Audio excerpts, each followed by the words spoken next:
All right. So here we go. This is today's sketch. We're going to be sketching this manatee, which now that I've sketched it out, looks a little bit lumpy, but I think that's a good thing. I think you want to be quite rotund if you're a manatee. Not to say, like, I'm not one, but if I was, I think I'd like to be quite rotund. And just for the record, this is on the little, we have a little coloring book of all these kind of backyard animals. This is one with not much cross hatching. I'm going to be doing one with a lot more of it right here. So I'll add a few more of those lines in right now. And yes, this is a very cute manatee. I think we're going to do just fine by this manatee. So let's get everything all ready to go, and then a bit later, I was going to paint in both the backyard animal and the habitat as well. We have something called Habitat for Humanity, but this is going to be the habitat for huge manatee, or at least like moderate-sized manatee. Zoom right in so you can kind of see all that goodness. Oh yeah. Oh, he chonk, or she chonk. Haven't decided yet. All right. Step one. Find a pen. I'm going to do a little bit more cross-hatching here. So we're just going to add a little bit of that. Let's see, grab a little pen. Maybe grab some pencils. Totally up to you. If you're feeling pencils, it's fun to add some texture, but there's no pressure one way or another. I've been getting really into the colored pencil edition of watercolor. It's been kind of fun. And if you want to see here, I'm just going to add a little bit of this cross-hatching just to kind of give a bit of texture. You can do the same with pencils too, but it's kind of just a nice way to add a little bit of texture, especially because these manatees have such like wonderful kind of wrinkle lines and skin, and that's a weird way to put it, but like it's not fur, it's skin, I suppose. So we're gonna do just some excellent little lines here, just scooting along the edges. There we go. And these all are gonna be just a really, really, really simple. You can kind of add these over the top too, just like little, you're kind of just adding whatever wrinkles you need or any of those little pieces, um, just like that. Now this is a good opportunity too. If you want, you can always add in a little bit of pencil texture, just like normal color pencils. Watercolor pencils are fine; they'll kind of dissolve a little bit. And I've been experimenting with a bunch of just like different pencils. These I've been having a good time with. These are little with ones. This is not a sponsorship, I will say, but they're good people. But I like these because they're kind of wax based and they're small enough I can take them with me. So we got here a bit of green, I think. So what I'm gonna do is I'm just gonna add a little bit of green on top, just like some of this, and then I'll add some blue on the bottom, and it'll just add a bit more texture to what I'm doing. You'll see, it's just kind of a nice, easy way. And I find that sometimes with these things like manatees or anything else, so we'll just grab that out of there, switch it up with a different one. With these manatees and other things, I find that a little bit of texture goes a long way because it kind of just provides this this interesting, just other element to the sketch, and it can be kind of a nice way too to kind of break things up. Let's grab one of those perhaps. It can be kind of a nice thing too to break things up because it gives you this opportunity to kind of ruin your painting before you even start. And I'm getting more and more into just getting really messy with my sketches before I do kind of some nice detailed work on top. I think I always figure once I'm done and ready, then I'll add the mess, but the mess comes first. So anyway, here's just a little bit of just some texture, and we're going to be painting on top of that just to give it a go. You'll see if you can even notice it. Sometimes it's like barely noticeable, and sometimes it actually makes a difference. Okay, so we got our manatee. It's also key. If you have some tea, make sure you hydrate. You gotta meet them where they are, which is in the wet. Ooh, that is some hot tea, but honestly, their water is probably just about as toasty. Okay, so I'm gonna grab just a little bit of this. Let's turn that light up just a little bit. See if that helps at all. Something like that. That's okay. So now we're going to be adding some color. There's a couple different ways you can do this, by the way, as well. If you are feeling it, you can always add a nice background, and I'd suggest doing that probably now, maybe. The water in the Everglades and places like that is often pretty clear and bright and white, so if you wanted, you could always just add a lovely just background to everything.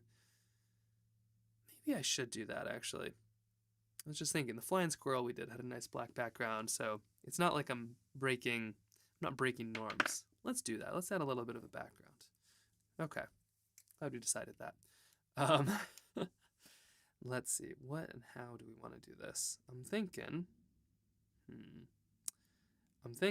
that I might do this after the fact. So we'll add our manatee and we'll use the background afterwards.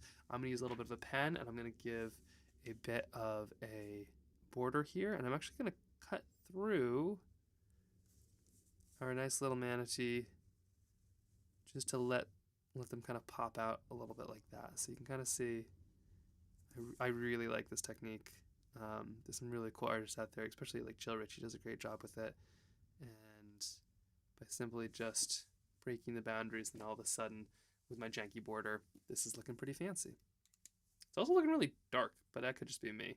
I don't know. If I haven't turned things up enough, or maybe I just need to get some lights in the studio. But this is the kind of nice bright sketch is what we're gonna do. All right, so there is our manatee.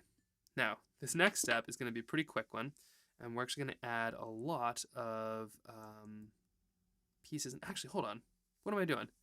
I think I misdid this. This little line right here, I think it's supposed to go all the way back because they have these jowls. They're kind of like this. There we go. Yeah, it kind of looks sad. There we go. Wow, that makes a huge difference. Look at that. Wow, the power of a single line. Add a little bit of this flipper too while we're at it.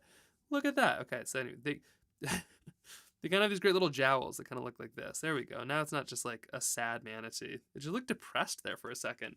Isn't that wild? There we go. Okay. Much, much, much better. Glad we fixed that. Now it is time to add some color to our manatee. So this manatee is going to be, they're kind of gray. They have a little bit of brown and they have some green on the top because this one is going to be a little bit mossy. What do they say? Like a rolling stone gathers no moss, but I guess a floating stone kind of does. So we're gonna be using a little bit of green on top, and then its skin is kind of gray, which I'm gonna make out of a brown. So first, I'm just gonna quickly use this. I'm using not the fanciest kit. This is just one that I know what the colors are. I always get this question, so I'm just gonna use this kit. We put these together a while ago. It's not what I always use, but it's kind of a somewhere in the middle. It's fancy enough, but it's not too fancy. And I feel like sometimes people get the sense that you can only make a sketch if it's like really fancy. So I love to use kind of a medium range kit just to show it can be done. I think it's good for me too. Okay, so this manatee, we're gonna have a little bit of green on top, a little bit of brown on the bottom. So here is a little bit of yellow, a little bit of green. Here we go, something like that. We're just going to start off with some of that lightness. Ooh, adding yellow as I need. I went ooh because it's like a little bit lighter than I expected, but I think that's actually perfect. And then with the kind of manatee color, they are kind of a gray, but I'm not going to use a light black. I'm not going to take black and then add water to it. I'm going to use a light one. And let me see if I can find a sheet of paper, because I was getting a lot of questions about like layering. There we go. Here's a little sheet of paper. I'm going to use this right here just to sort of show you as I go, just like how much water I'm using and how much water I'm not, because that seems to be one of the main questions. And if that is something that you're struggling with, something being too watery, you're not watery enough, it is the hardest thing to figure out, and it is the hardest thing to teach, because it's literally like how much water is on your brush. So I'll give you the quick 2-piece advice here, partially because we're doing water animals, so it's only appropriate. But the first thing I do is rinsing your brush is always going to help out. Usually I have 2 things of water. I've got like a clean water and dirty water, which maybe I should be doing right now. Doesn't matter too much always, but if you rinse out on a dirty water, no matter how dirty that water is, it'll always be cleaner when you dip into your clean water. This water is going to be slightly blue, but I don't really care. And a lot of times I'll kind of rinse out the brush, and then I'll do this. I'm scraping it almost on the edge of my glass. No water's getting down here. I'm going to show it like this. Yeah. So I'm scraping it on the edge of the glass. Well, the camera doesn't like that. And that kind of gets most of the water off. You could also just take a bit of toilet paper and sort of dab it. You could also take a piece of scrap paper and just kind of wipe it. But mostly, you want water, but you don't want too much. That's like the biggest thing. You can always add water. You don't want too much, except for when you do. Watercolor makes no sense.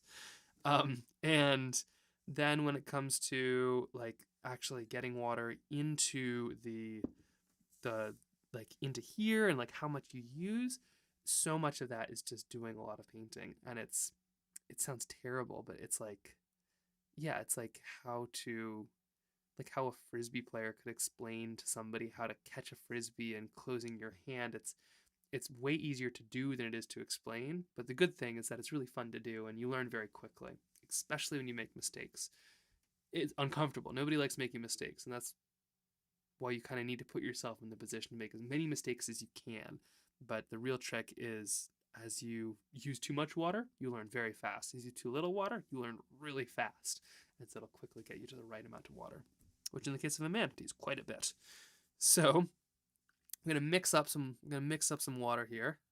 Maybe I should put this here so you can kind of see it. Mix up some water here. Scrape, scrape, scrape. And I'm gonna take a little bit of brown, put some in here. I'm just gonna make my own gray, because you could just add like a black or an indigo and just put a bunch of water in there and kind of make it less. Or you could make a water that's kind of a brown, and here's a cerulean blue, that nice light blue. And this right here should give us a gray. Let's test out on something like this to know. There we go, kind of a nice gray, but a gray made out of two different colors instead of just kind of one light one. So I'm going to use this nice light gray, and I'm going to put it over the face, and if I need a bit more brown, I can always just come back in there, just kind of keep it moving, keep it in motion. Being pretty loose, except for this part where it comes over, which I already went out of the line, where it comes over the line, because we are going to add some bits where our background is going to kind of carve a lot of this out for us. There we go. And I've got all this nice little bit of gray there that I can kind of work through and from. There we go. Might even add a bit up top. This brown is going to come to life when we add some dark to it, you'll see. So I got a little bit here, a little bit there. I'll even add a bit over the edge, but I don't have enough to kind of add the rest, but that's okay because the rest of this is in shadow. So I just need to make sure I get this flipper, and then the rest is in shadow. So we will be doing that in a different color. Not that you should be stingy with paint. It's use more than you think you need. But already, this is looking like a pretty good manatee. For some reason, like when it's just a pure little blob, it kind of feels a little bit too squat. But then as we keep on adding things, that shadow is going to kind of elongate it a little bit. Fun fact, manatees are what people used to think mermaids were. I think sailors saw manatees, and from afar, like beached up on rocks, they saw kind of these grayish, whitish shapes, and they thought that those were mermaids. So in all the movies, the little svelte, like skinny people with a fishtail, actually they would have been big-boned, hardy, very strong-looking people with tails, and it kind of says a lot about sailors too. I think that they were like, oh man, I haven't seen anyone for a while, but like that thing on that rock looks pretty good to me. But I feel like mermaids should be portrayed more like manatees in the movies. I feel like that would be better for everybody. All right, so we have our manatee right there. I'm going to come back up here, and we're going to add a little bit of its grassy bit, I think. Just seeing how wet that is. It's not too wet. But I might wait just a second until it's a bit more dry. I might even turn on some heat. Speaking of which, I have it now. There we go. Adore the chunky manatees. Yeah, I think a chunky manatee is a good. It's what you want, and they do have this layer of blubber. I think it's still called blubber, but like you want, as a manatee, you kind of want to be neutrally buoyant. If you watch them, they're like cows. They don't have to hold themselves up, which is brilliant because I've been around cows. They're not light things, and if you could offer a cow the ability to like chew on grass and lettuce, basically live in a bathtub and not have to carry around your weight. They'd all be like, oh yeah, absolutely.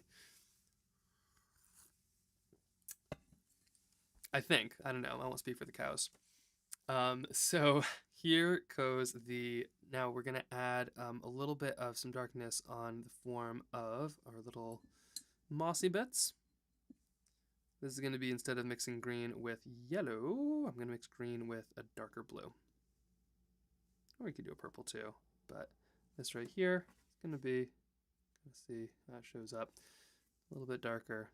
Just gonna add a little bit down here, a little bit up here. We're going to kind of mix that in with a bit of water here in a second. But this kind of just shows the mossiness. You could also kind of get your brush to the point where it's a little bit scrapey. So like that kind of scrapey. So you get a bit more blue on there perhaps. And once it's a bit more scrapey, then you can kind of scrape a little bit along if you need. Make sure you kind of stick relatively close to the middle. And there we go.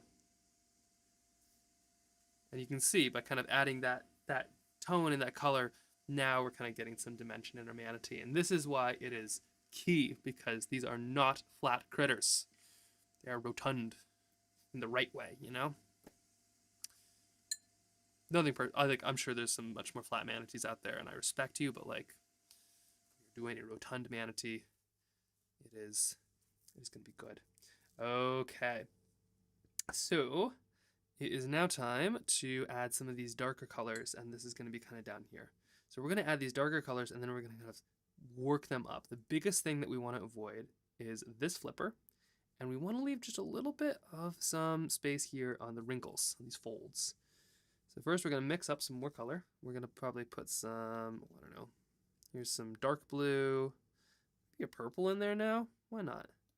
And we're still going to make a dark out of that.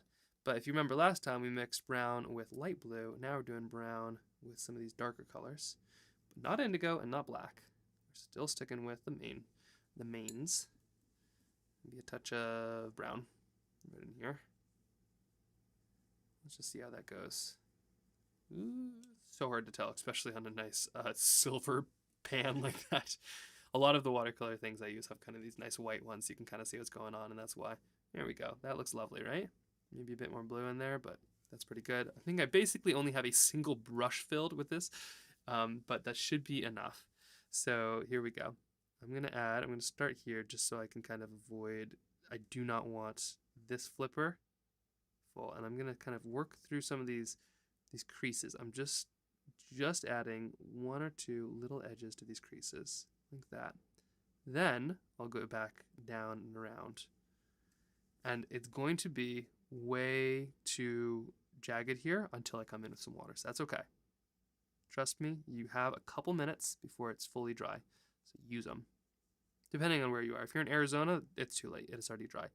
But if you're in anywhere vaguely north of Arizona, or perhaps Florida, you're gonna have some time. So there we go. So we got a little bit this, a little bit there. Right? Not too bad. Now the next step, while this is wet, is adding darker things in there. So maybe I'll even add a touch of, some, maybe you'll add some black, or some indigo, or whatever you got. But you're gonna add some darker stuff while it's still wet. Just kind of around here, just not to the edge, not necessarily right to the edge, just kind of through like the middles, something like that. And you'll see I am avoiding that one. I will show you why in 1 second. So here we go, something like this. Now I am rinsing, getting my brush mostly dry, but still a little bit of water in there. If I need to too, I can even just dab, right there, dab. And now I'm coming up here, and I'm just kind of putting water on one edge and just pulling it around. Something like that. Do you see? One edge and then pulling it around. And this is going to start to give us just some really, really, really good transition into that kind of gradient. If it was like a two-dimensional thing, then yes, it would be just kind of, there'd be hard edges all over the place, but it's not. Curvy manatees, we love them. They make the rockin' world go round, and we want a little bit of, maybe, I don't know, a little bit of some shape there. Whatever it is, we're kind of just trying to get just enough Now, this is the hardest part because their little face, their little chin. Oh my gosh, they're so cute. Their little chin kind of goes like this, but it's not too much. Let's see, this is almost fully blotted down now. I'm just gonna kind of suck some water up here with the brush, just trying to get it perfect. Sorry, not perfect. That's the worst term we can use in art. Just trying to get it good. Just getting it good. Coming back in while everything's still wet. If I want, kind of smooth these down. Kind of choose whatever I want to do.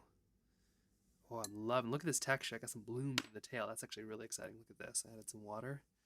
Look at those blooms. Not on purpose, but I love it. While it's mostly wet too, you can always add just a bit of water, which is what I got right here. Always add a little bit of water in to kind of fake those. Not fake them, but like propagate. It's like planting wildflower seeds. They're most nice when they're random, but like you can encourage them.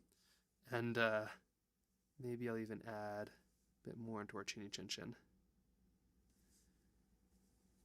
Something like that. That is looking darn good. I mean, I don't mean to like toot my own manatee horn, but like this might be the best manatee I've ever drawn. I think this might be like the second or third manatee I've ever drawn, but still pretty good. And the trick is just to don't overdo it.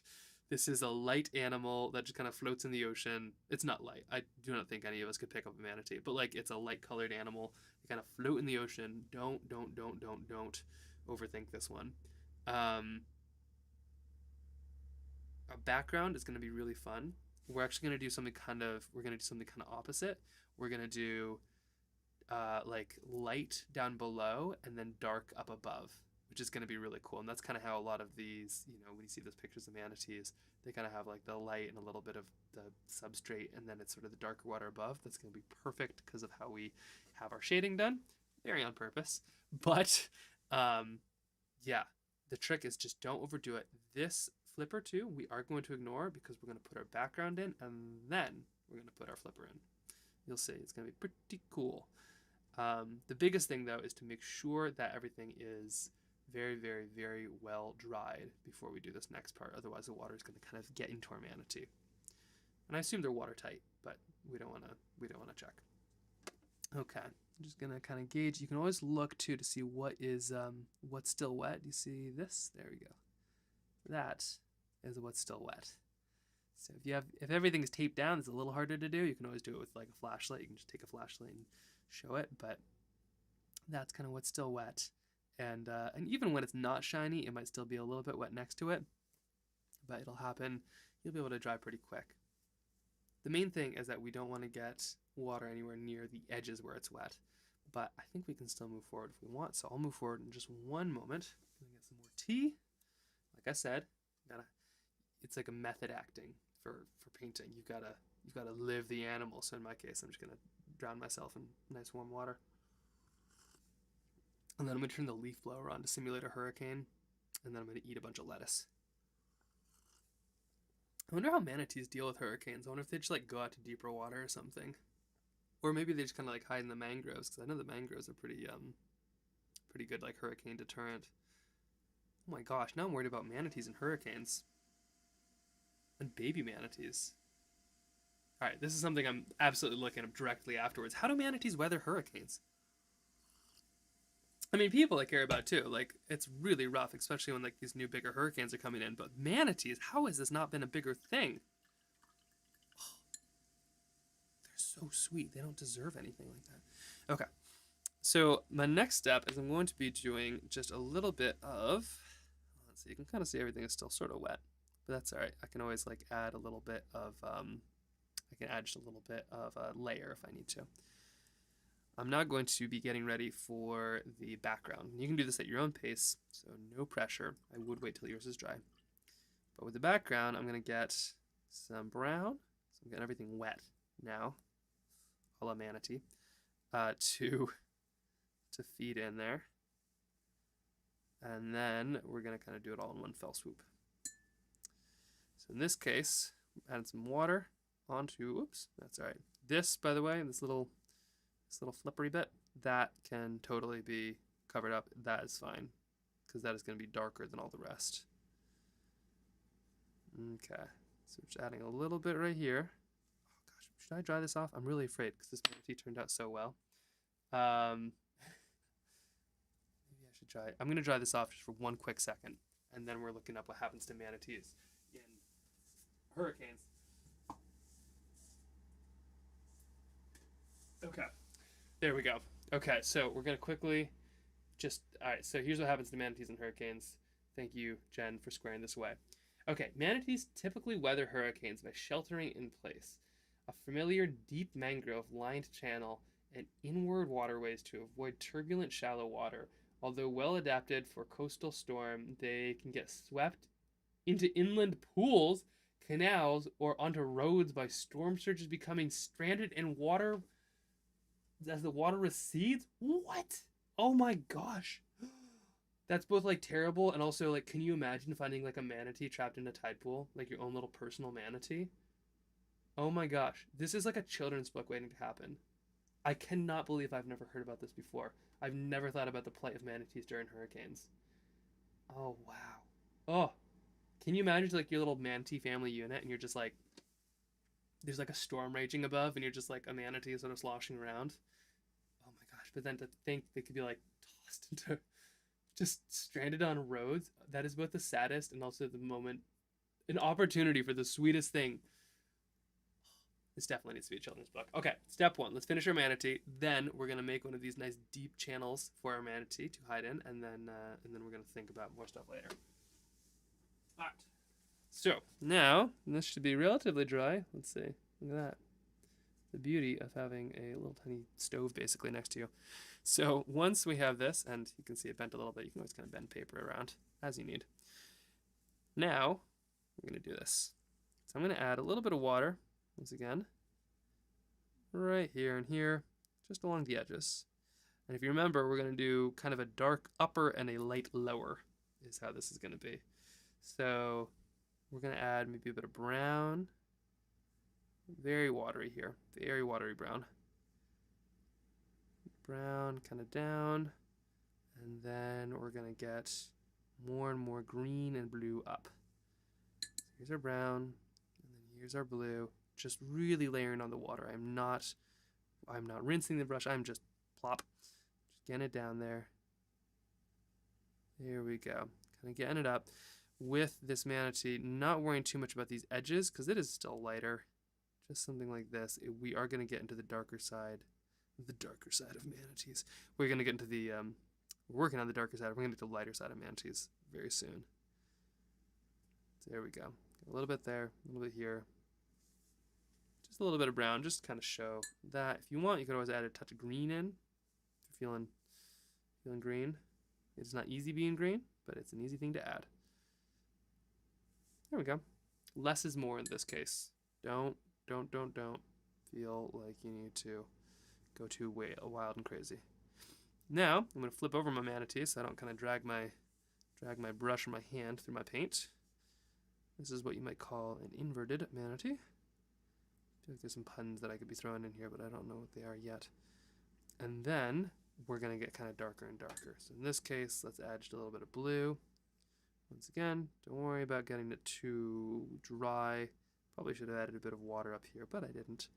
So we're just going to work fast. And I'm going to mostly stick to the blue. I'm probably not going to add too much in the way of like indigo or dark or anything like that. We're just going to mostly stick to blue. Might add just a touch of blue down there just for fairness' sake. A little bit more of that. And you can move your hand, you can move your brush, and you can also just move the paper. Doesn't really matter, especially if you're using little paper like this. It's kind of nice because you can scoot it around. But of course, if you have it taped down or something, then I would advise moving yourself, not the table. Okay, a little bit up here, just working in these edges. And just a little bit more over to the side. Just like that. And there we have it. A nice little manatee. Just swimming in the ocean. Oh, look at that. Love how this turned out. So fun. If you feel like you need some more something on the bottom, maybe add just a touch of purple. Maybe mix that with your brown and just add like a little line of it or something like that. There you go. Sometimes I add like a nice little line just to kind of give some definition. kind of makes a bit of a shadow look too as well in a nice way. And that's going to kind of move and blend and bleed as we go on. That's a pretty good start. This is a very simple thing for the most part. And so this is going to be a really fun one. And if you're just joining now, or maybe you've been watching but thinking about sketching a manatee, we're doing a whole series from the backyard animals. So we did like 24 of these fun little animals, everything from a muskox to a manatee, and we're just kind of sketching through a lot of them, which is really fun. But if you get a chance, we have a Discord. Just getting some, looks like things got a little bit too wild there. We've got a Discord as well, where a lot of people have been posting these, actually adding their own backyard animals, which is extra fun. And then we have a newsletter, which we send out every month or so. Sorry, that was a Freudian slip. Maybe not Freudian.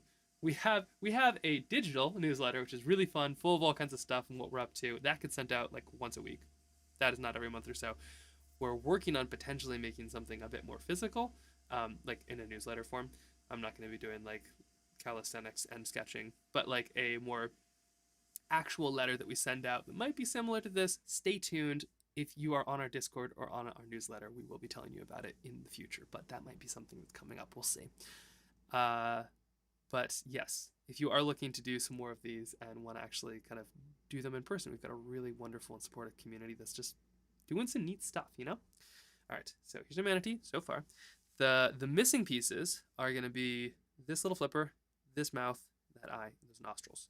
So you can kind of see what is wet. Ooh, it looks like a holographic manatee now. Oh my gosh.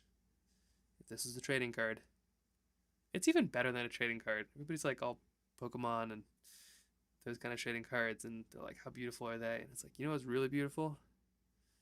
Manatee. And any other number of things, especially the bugs. I'm gonna go roast this really quick, just to kind of get that moving just a little bit more forward. More tea, and then the next step is, if you have a bigger sheet of paper, we're gonna kind of freehand an entire landscape that this manatee is going to be in. We've been doing the backyard animals and then also the landscapes that they're in, which is kind of a fun way to do it. Okay, so in just a moment that manatee is going to be done. For like in terms of colors and things, a lot of people are kind of curious about the sets that we like, at least like the color combinations that we use. And it bears repeating. It is not the paint that makes the painter. Paint is useful, and there's some really cool stuff out there, and it's all really fun to kind of mess with. But it's like filmmakers talking about resolution. They're like, oh, does your camera shoot in 4K or 8K or 10K, or what resolution does your camera shoot in? And the truth is, it doesn't matter what resolution your camera shoots in. What matters is what you are filming with your camera. And then once you work really hard on that, maybe the only thing that you could improve or change is how high definition it is. But what really matters is what's in front. It's the exact same thing with painting. It's not what you're painting with, it's what you are painting and the fact that you are painting. So the paint is really fun. These are the colors I'm using, which is, there you go. These are the colors that I'm using: lemon yellow, orange, red, rose, purple, ultramarine, cerulean blue, hooker's green, burnt sienna, lamp black. These are just the ones that I'm using right now, but really whatever colors you have, whatever you're working on, even if you don't even use watercolors, if you're using pencils or something else like that, it's enough, and especially the fact that you are painting, it counts. I say this as a pep talk mostly because I need to hear it myself, because I'm like, oh, I don't have the right supplies, I can't paint. It's like, no. If you have mud and like your body, you're set. Kids show us you can paint with anything. Oh my gosh, they really do. So it's just the pep talk. You got this. All right. Oh, should be dry. Yep. Fish. Yeah, we're good. Okay. Everything but a little tiny bit right down here. That's why this test works so well. So, all right. So with our manatee, we are going to be just adding a little bit of these kind of dark lines here. So if you have any, like any kind of wrinkle lines or something, we added kind of these initial curves, and now we're going to add just kind of the darkest pieces of this, which has always been nerve-wracking because it's hard to come back from that. But I'm just going to take, you can see I just did like a touch of water, not much at all, and I'm just kind of grabbing a little bit of my lamp black, which is to kind of the darkest thing I have on my palette, and I'm mixing that with a little bit of blue or something I had on my palette. But mostly I just want a really crisp, sharp line, so I'm making sure that my brush is just really, really sharp. You can kind of see what's happening there. So I'm going to be adding a little bit to the edge right here, just filling in those little tiny bits. Same over here, maybe even a little bit on this one. There we go, something like that. Maybe we'll even add some over here. And then of course, if we want, we can also fill in this little piece right here. This is going to be one of the darker pieces of our manatee, just because that flipper is in shadow. Its own shadow, but still in shadow. There we go. Perfect. Okay, now just adding a little bit of water here, just to kind of get all that moving. Tissue paper is the best art supply because it can also be used to blow your nose. Or, I suppose, wipe your butt. It's just so multifunctional. Can't do that with crayons. You probably could, but you shouldn't. All right, a little bit of more, just kind of adding some of our lines. Most of this doesn't really matter, but it's fun. And then maybe the eyes and the nose. These aren't going to be quite as consequential because if you've penned them in, you're already in good shape. Here if you want the full details here, look at this. Gosh, turning on a magnification number 10. But see, I've got a pretty huge brush, but even big brushes can be pretty sharp. That's a big thing to know too, is you don't need a tiny brush, you just need a sharp brush. There we go. A little bit right there.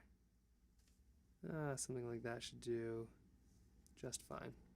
And there we go. There's our manatee. Well, look at that. Look at what we made. How cool is that? I am very thrilled with this. I feel like this might be like this jowl here. It's kind of flavored to taste. So now you get full range to kind of pick how much shadow and wherever you want stuff to. So if you want to add more, feel free. Just know, first half of a sketch is to make it. Second half is to ruin it. So try to hold yourself off if you can. Okay, so here's my little manatee. Oh, hold on, gotta get a bit more there too, so it's not too jowly. There we go. Here's my little manatee. Feeling very good about that. And now I think it's gonna be time to do a mangrove. How's that look? If you want, you can always add a shadow in too. So depending on how, you could just put like a little bit of a cast shadow. I'm gonna leave mine mostly because I think I really like how this looks, but a little cast shadow and then water that up is a great way to do that as well. So, one manatee down. Now let's go add, well, that's real bright. Let's go add a landscape that goes along with that.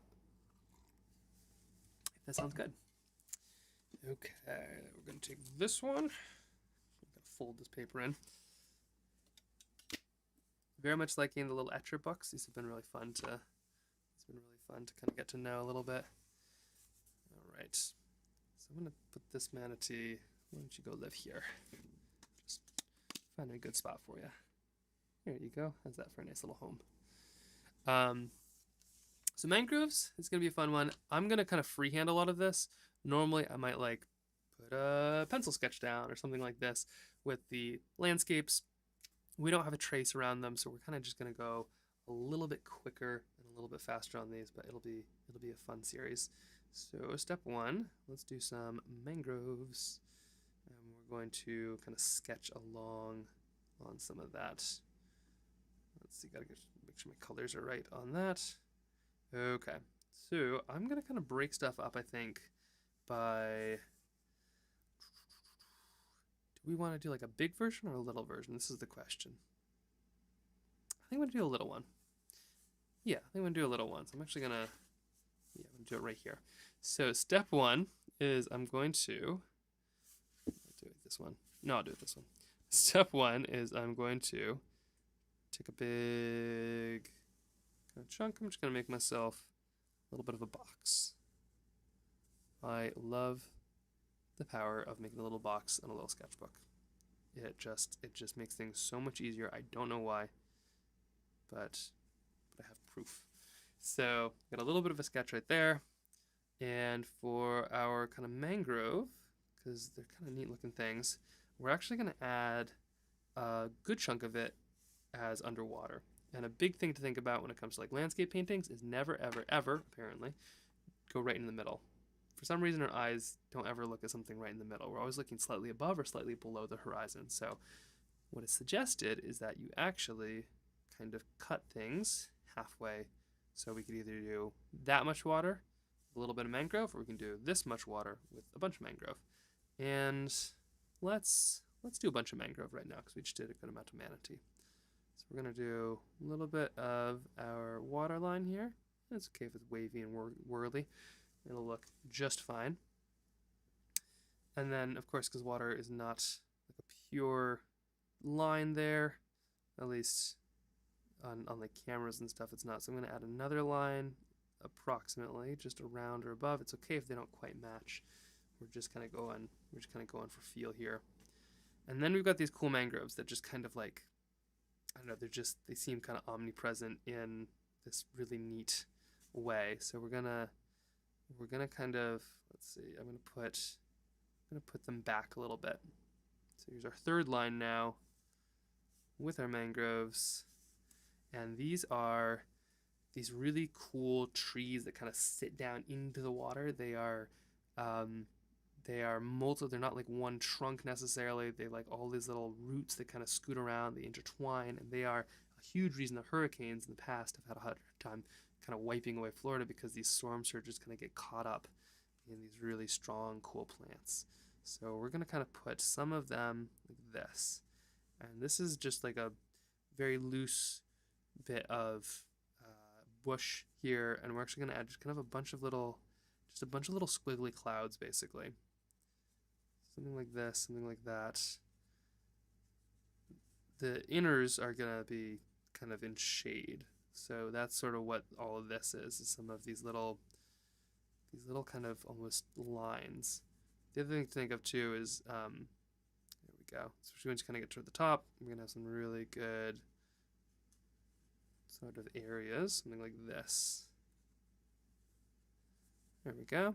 We'll add a couple more over here. This will all make sense in just a second. I swear I'm not just like recreating Pangea or something like that. I feel like just a bad, just like an incompetent geographer. Here are the continents. And then let's see, we'll do some of these over here. There we go. And then maybe there's one right there. So here we go. Here's some of our kind of these areas. So we have all of these kind of cool looking branchy bits. And now we're going to kind of add a couple more little squares inside. This is some of the most fun watercolor, at least outlines, to do, because there's no wrong answer. Because it's all wrong. It's all just squiggles until we add a little bit of structure to it. But this is really all this stuff kind of takes. It's just a little bit here, a little bit there. Maybe a tiny bit in here. There we go. Okay.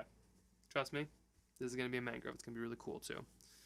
So we've got our kind of landscape coming together. I am actually going to toss our manatee right in the middle and grab a little bit of tape, because I think that it's so easy to get obsessed with the critters and forget about the landscapes behind them. And from like a conservation standpoint, I feel like that's one of the biggest failings, is they almost like put these things next to each other. They're like, do you love this animal? Yes. Oh, great, cool. And then they'll say, do you love this landscape? And sometimes the answer isn't yes, but the truth is, if you love the landscape or you love the animal, you can't have either without the landscape and the ecosystem that the animals like bring into it. And I feel like more and more all of these kind of need to be married, where it's like this stuff is vital for everything else. If you like even in Alaska, there's so many of these birds that people love seeing at their bird feeders in the winter, and it's like that's because they come to Alaska and have all of this. Without this, you don't get that. Oops. Step one, start drawing all over myself. Okay, so here's kind of our mangrove. It's looking kind of wild and fun. And then we're going to put some of these interesting branches coming down. Just adding a little bit of these here, a couple up here. There we go. Sometimes I wouldn't even like add this. Sometimes I would just do purely the purely just the watercolor. I wouldn't even bother with kind of the sketches because, well, you'll see. It makes a lot more sense when it's painted in. There we go. So something like this. Kind of some of these branches just sticking up, sticking out. You see how that's all kind of going? There you go. And then we have just these kind of seagrasses too. So we'll put a bunch of seagrasses. If you wanted, you could absolutely put a manatee in here. I would not look askance at you. In fact, I might judge you a little if you don't put a manatee. I'm not going to put a manatee, so I should probably be judged. But we're just going to add a little bit of seagrass, just kind of scooting around in here. And we're going to put some mangroves kind of coming down below as well into this. There we go. Something kind of like that. To be honest, I'm not in Florida right now. I'm very much painting this in Alaska, so probably not factually accurate, but it's a good start. And now we're going to jump right into this landscape here. So let me get that right there. Get all my supplies, and I'm actually going to use the big brush. Not because it's like, you know, any more, not because it's any, you know, better at painting bigger things. It just holds more water, so I don't have to make as many trips to the water jug, also known as a cup. Okay, so for this, we're going to actually start with yellow.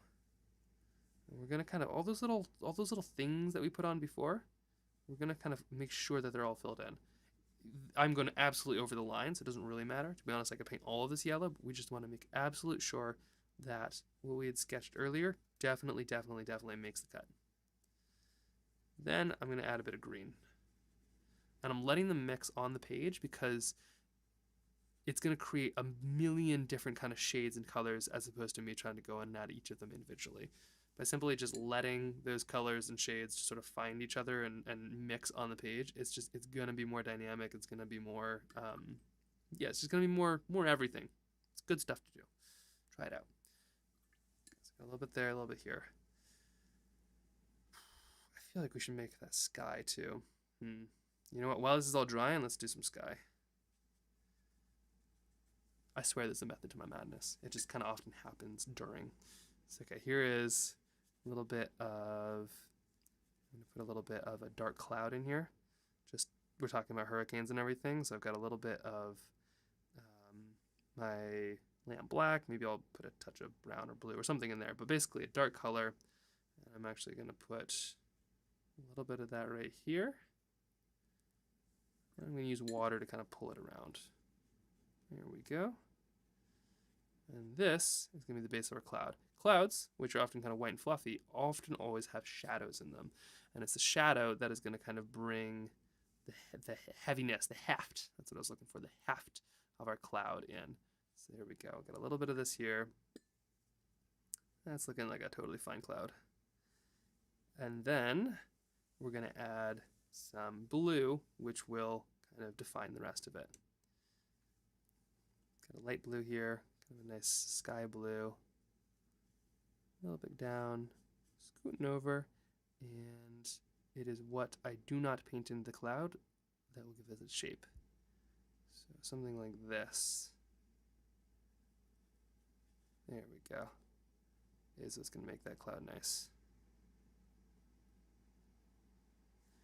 Often I'll make sure that like a little bit of the cloud is touching, so it kind of does break up that shape just a little bit in a cool way. Just like over here. There we go. Now that makes this part of the cloud as well. But not like the computer version. Those are lame. We're doing the real ones. Real clouds. Adding a bit of this.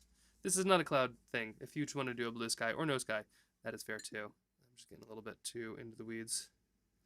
Into the mangroves, you might say. And then by adding a little bit of blue down below, that puts a cloud in the sky itself.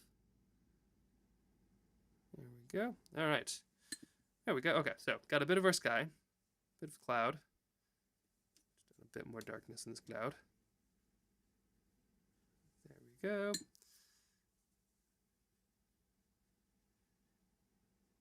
The funny thing is this cloud might take as long as that manatee. I'm still amazed how fast that one was. There we go. Okay, sky, check. now it is time to add in some of these lower levels. So we're going to kind of have these upper kind of brackish waters, kind of Florida Everglades-ish, so they might be a bit brown too. We might add a bit of blue down below, something like that. You could always add in brown as well. Just thinking about these waters, something like this maybe. Water is kind of the more flowy you can get with water, the better. The watercolor itself is just going to help you out a little bit, you know? It's just, it's fast and efficient.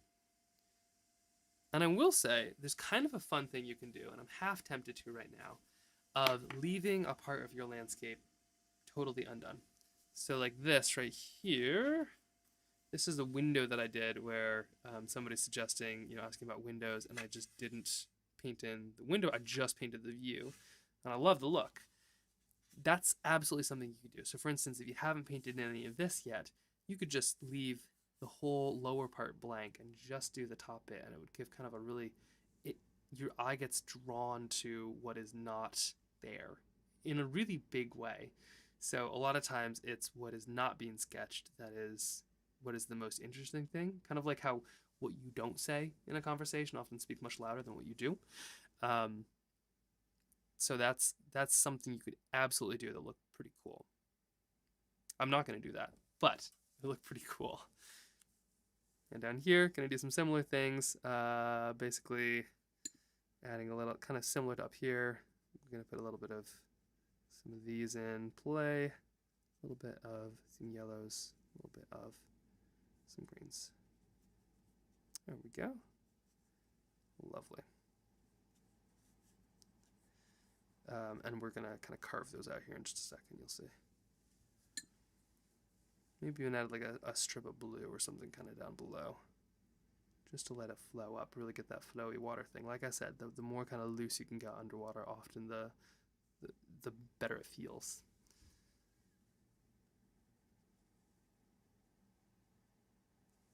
Now you'll also notice in this time, we absolutely could have made like several manatees worth.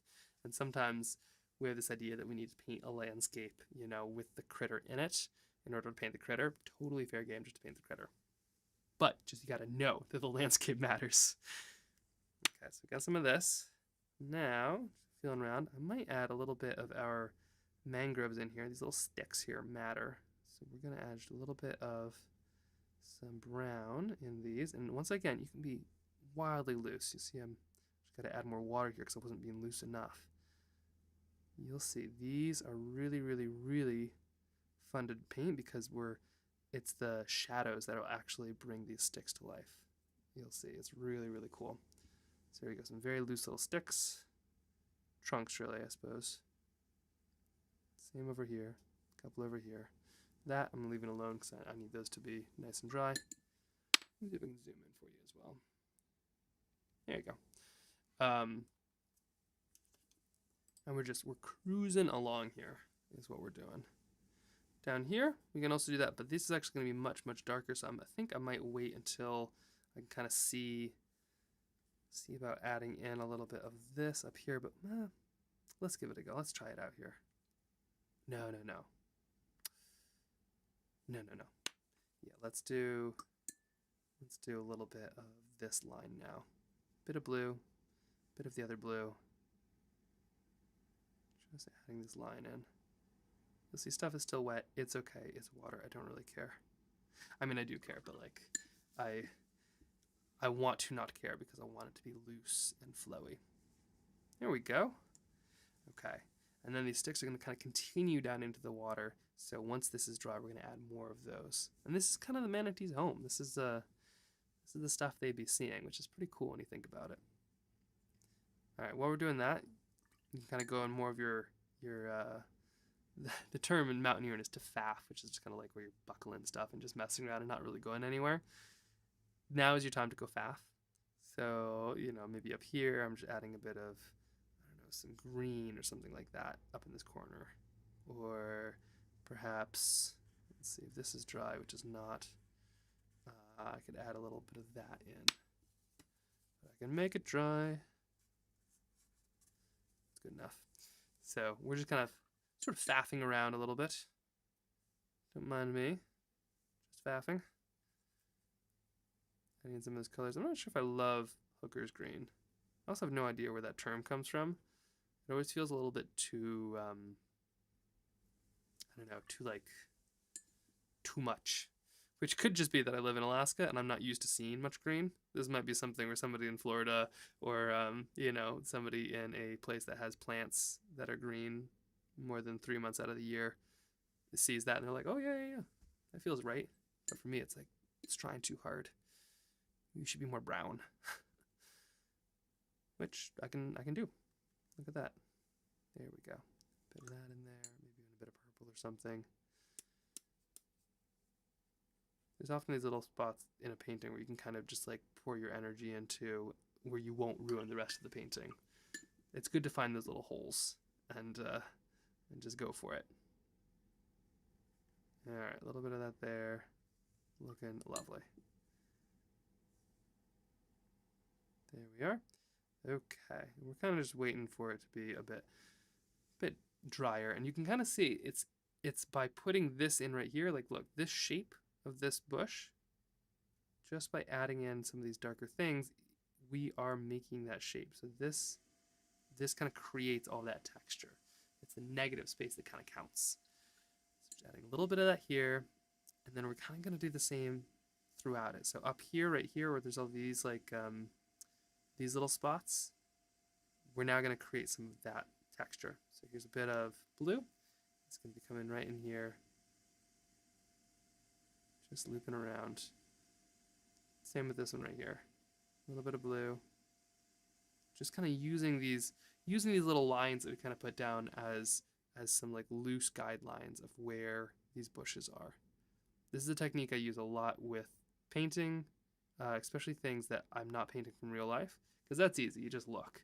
But when you're painting things that are maybe a bit more in the mind or a bit more that you kind of having to fill in yourself, this is a great way to kind of do it. You're kind of using these little lines and just adding a little bit more shape, a little bit more body to them. There we go. What I really want to show you is what happens when we create these really dark values behind and then use these light colors and kind of carve them out. It's very, very cool. It's a neat thing. Okay, that is still wet, so we're not going to mess with that one quite yet. Although what I might do now is I might add a little bit of some color into this one here and see about kind of carving out this space, just for kicks, you know. So here, maybe we add in just a little bit of this blue, something like this. There we go, that'll do just fine. So I'm just adding a kind of nice, we're adding kind of some nice blotches of color. Here's a bit of blue, maybe I'll add some brown down here. Ultimately, whatever this is going to be much darker, so that'll kind of carve out our grass for our sea cows to graze upon. I think they mostly eat sea lettuce, I think it's called, but they're always kind of in these little grassy areas. There we go, so something like this. Okay, looks great. And then we kind of add in some sort of darker values, and that will kind of bring everything to life. So we've got some of those down there, maybe a blue, and looks like we've got a purple. Oops, kicking some in there, and then maybe, I don't know, a bit of that lamp black. And then when we come in, check this out. So this is us basically using the power of negative space. You don't want negativity in your life unless it's negative space.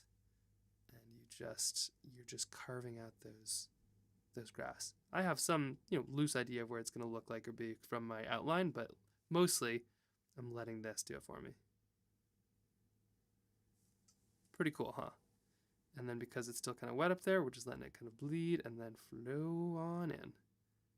When it comes to water, don't overthink it. It's okay. It'll work out. Here we go. Something kind of like this. Maybe a bit of blue. Sometimes these don't work out too, and they kind of just get a little away from you, and then you got to deal with your problem. But it's okay. These landscapes in particular, we're just kind of having fun. All right, something like that, something like this, and maybe we just keep that kind of nice contrast going all the way over here. And just add some water to call it good. We'll probably add some more kind of shapes and textures up here, but we'll call this one a start.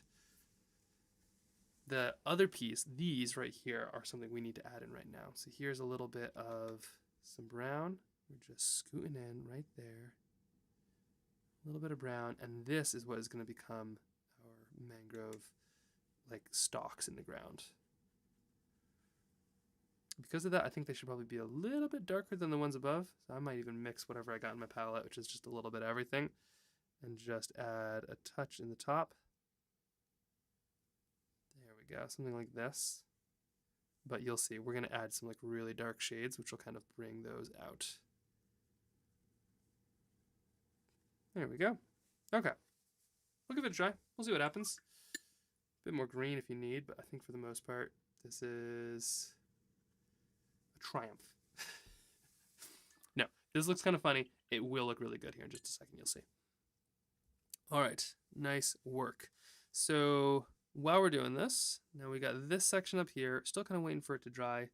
I will say the randomness of that cloud is feeling really good to me. Look at that little random piece that I couldn't have planned, but is now absolutely the cloud. Also, if you have any questions, I know I'm moving pretty quick on all of this, and if you just came for the manatee, I'm glad that we got that one done and out pretty quick. But the beauty is a lot of our other tutorials kind of cover stuff like this.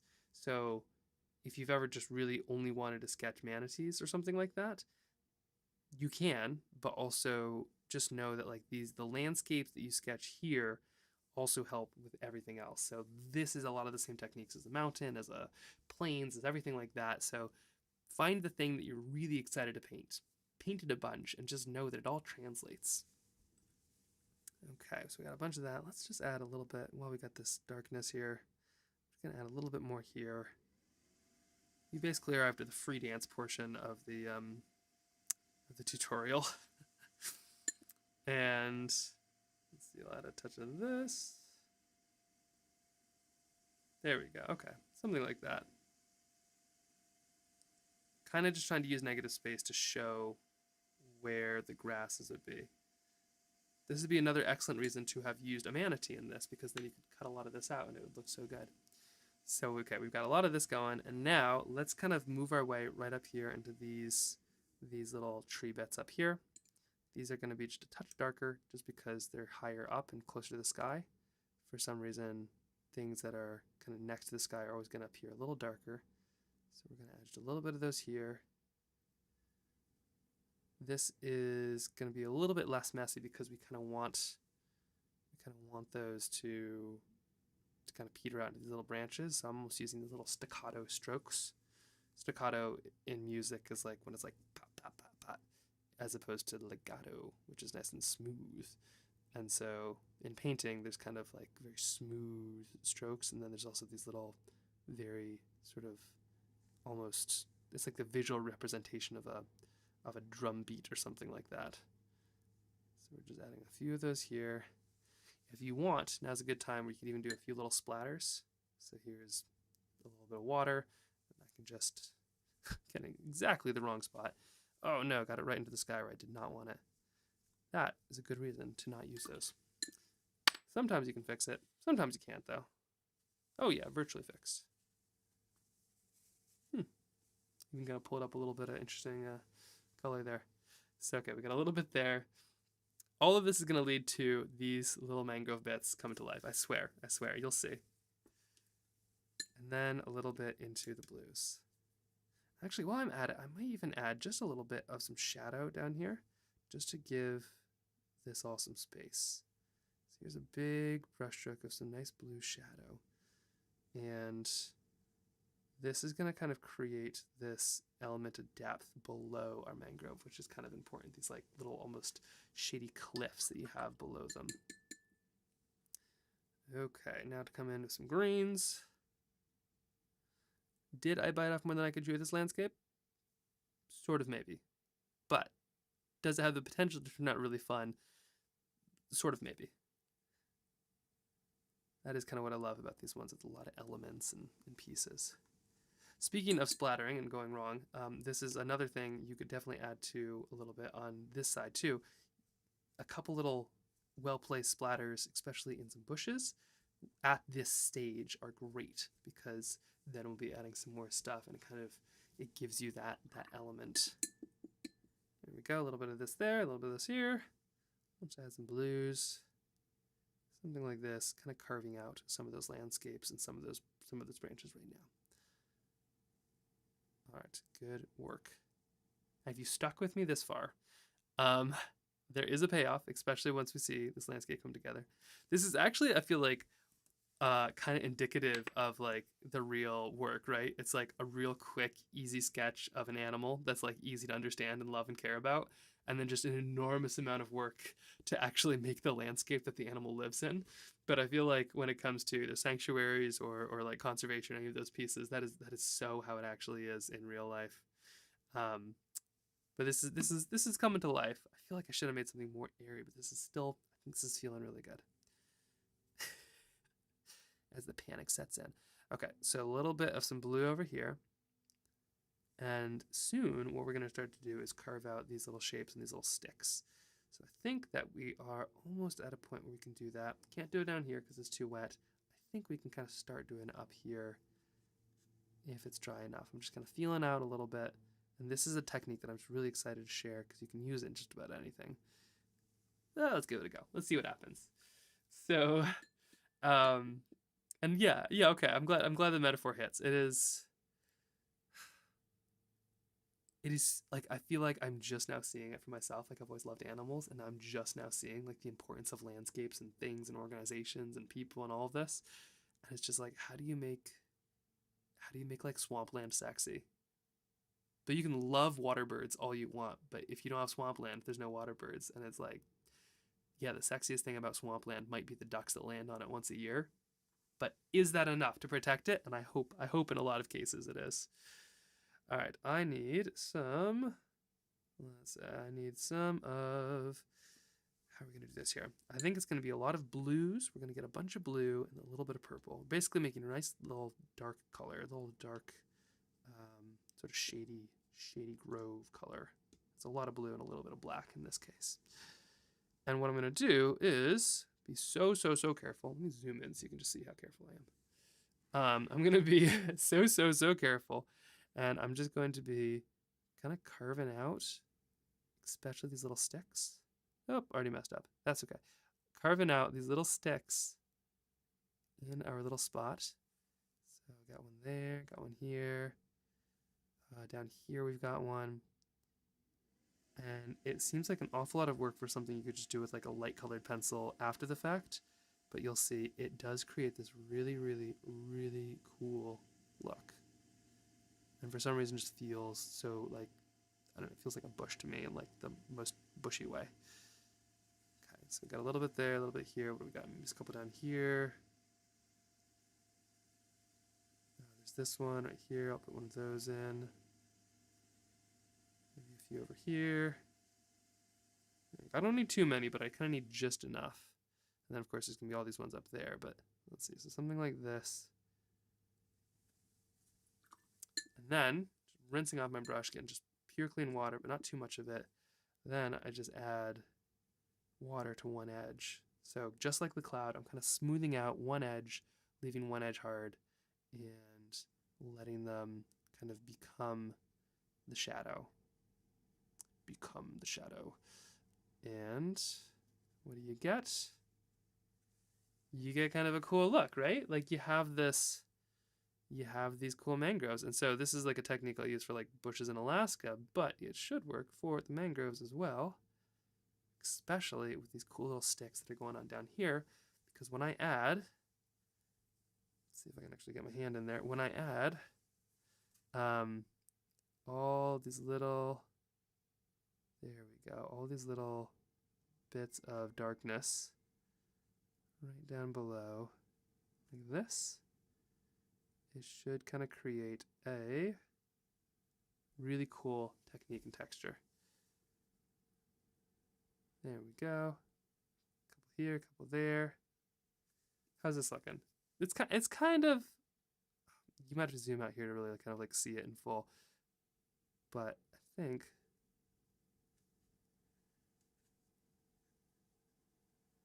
there we go. And then maybe I won't go full, darkness on the edge. Maybe I'll go kind of into some more blues here. But when I use a little bit more blue, kind of right there, kind of working in, it should kind of bring this into a whole different perspective. You can see I kind of put that line on earlier. I thought that was kind of a mistake, but that's kind of the line where I'm going to, is that little one right there. A little bit of water, smoothing that out. And there we go. Isn't that amazing? I mean, how cool is that? Now you kind of look at it from perspective, like anything that looks a little too harsh, a little too fake, you can just sort of smooth that out with a bit of water. Do what you need to do, add some dots. And you get this really, really, really neat look for these mangroves. You can also, if you need more shadows too, you can add water in and let that kind of flow in a way. A lot of times the things that are right towards the edge don't have quite as much right there, but this is a great way to kind of pull it to life. And then up here, if you need, maybe there's not those sticks, maybe they are actually just a bit more like this. Here, sorry, zoom back in so you can actually see. It's a landscape. It's worth it. You'll see. It'll come to life. So up here, we have these little holes in the foliage. You can kind of see, right? Connect those up with some sticks. Boom, boom, boom. Try the same up here. Boom, boom. And just connect all these little holes with a couple little sticks. Make a couple holes if you need to. You can add sticks to those later. And you start to get a look at that kind of tangled overgrowth. Overgrowth, undergrowth, whatever it is. There we go. Maybe add a little bit more darkness in there. And there you have it. Simple technique. I gotta fix that. But I think a pretty effective one. We'll add a stick there in just a second. And you can always use some of the other dark kind of paint that you have on your palette and fill in the rest of these kind of mangroves over here. There we go. Kind of trying to get a little bit of a bit of depth with a couple different bushes in there. Boom, boom, boom. Ta-da! Oh shoot, hold on. Forgot a whole section of bush. What am I doing? Okay, here we go. A little bit down there. Just working on those little sticks. And there you go.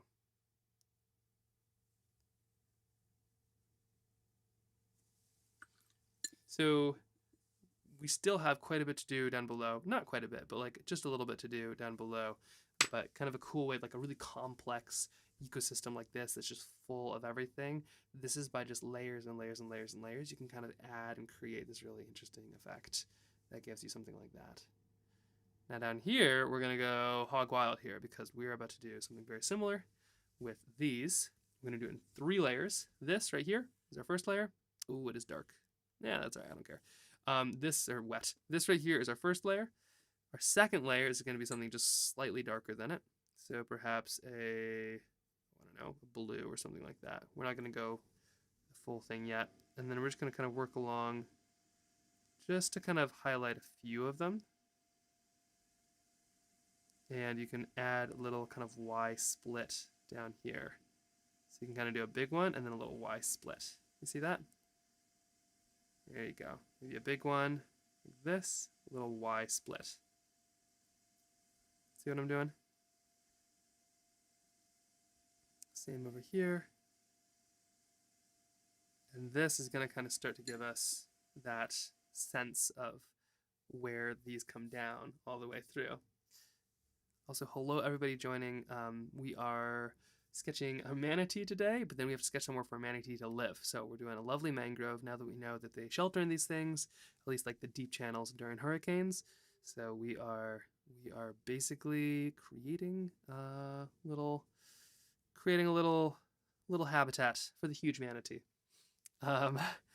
And just adding a little bit more of this around. Okay, so something kind of like that.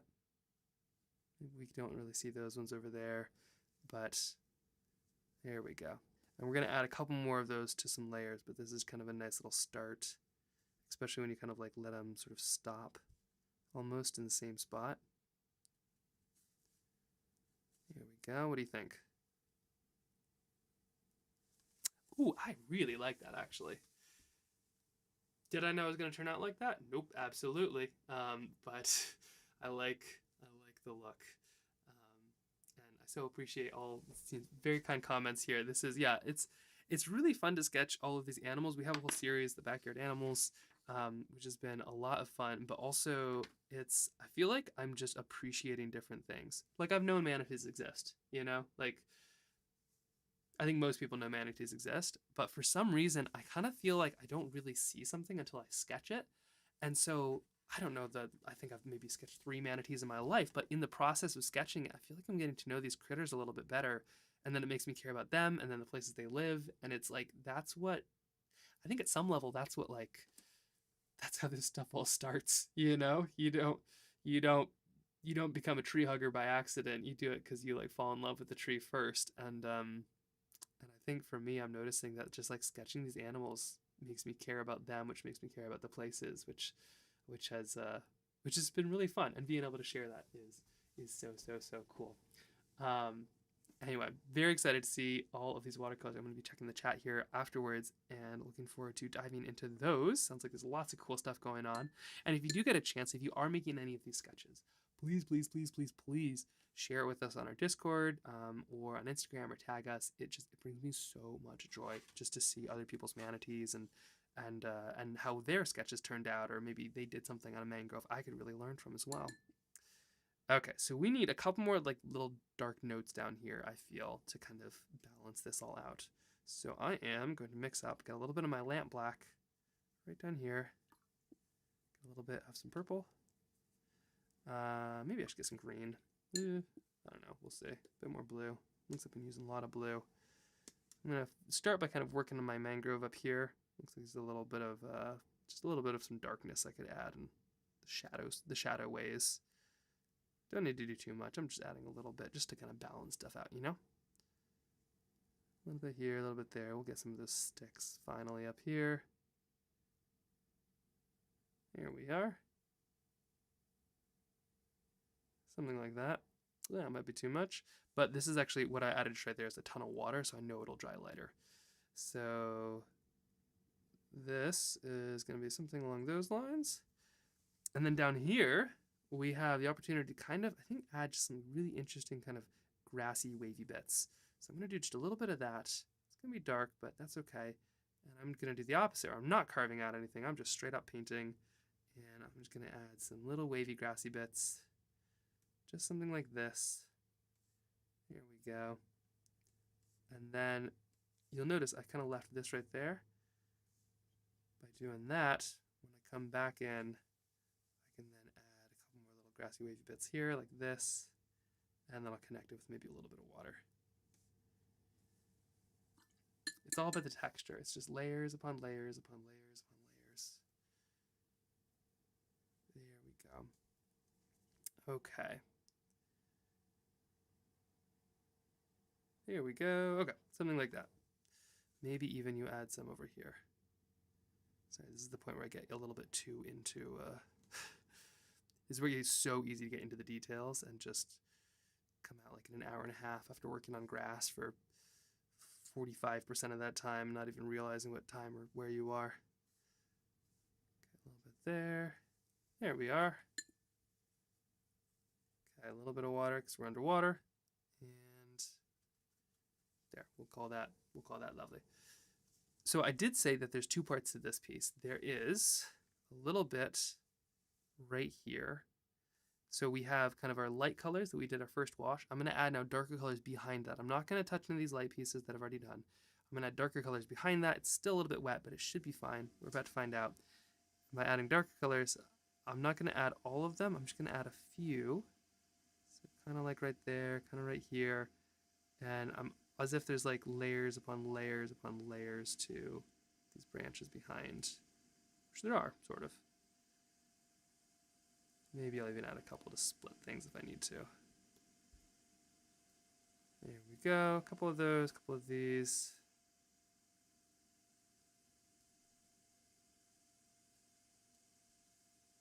There we are.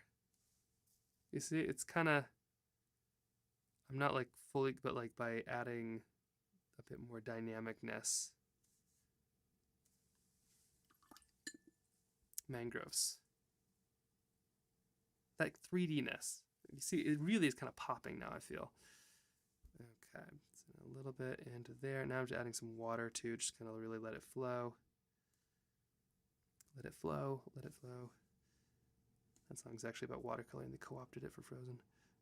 Okay, a little here.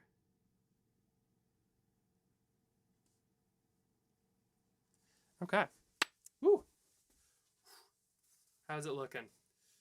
The real trick is to learn when to stop. So we'll see if I can do that. Oh man, I kind of feel like we need some little sparkles or something down there, so I might go like a little bit of some color, but I'm gonna probably hold off just for a second if I can. I'm gonna have a really hard time not doing that. Oh gosh, like the better it is, the more I just kind of want to pick at it. You know, it's like you just want to be involved, but it's good, so you should not be involved. Once the clouds are there, I think I should probably add some egrets flying. If we're really doing the Florida thing. So perhaps let's add a little bit of that, and then we'll do a couple little spatters or something down here just to give it a bit of random texture. We've got our manatee. Let's do a couple egrets if we're feeling wild and free. So let me make sure I just get the shape of an egret right.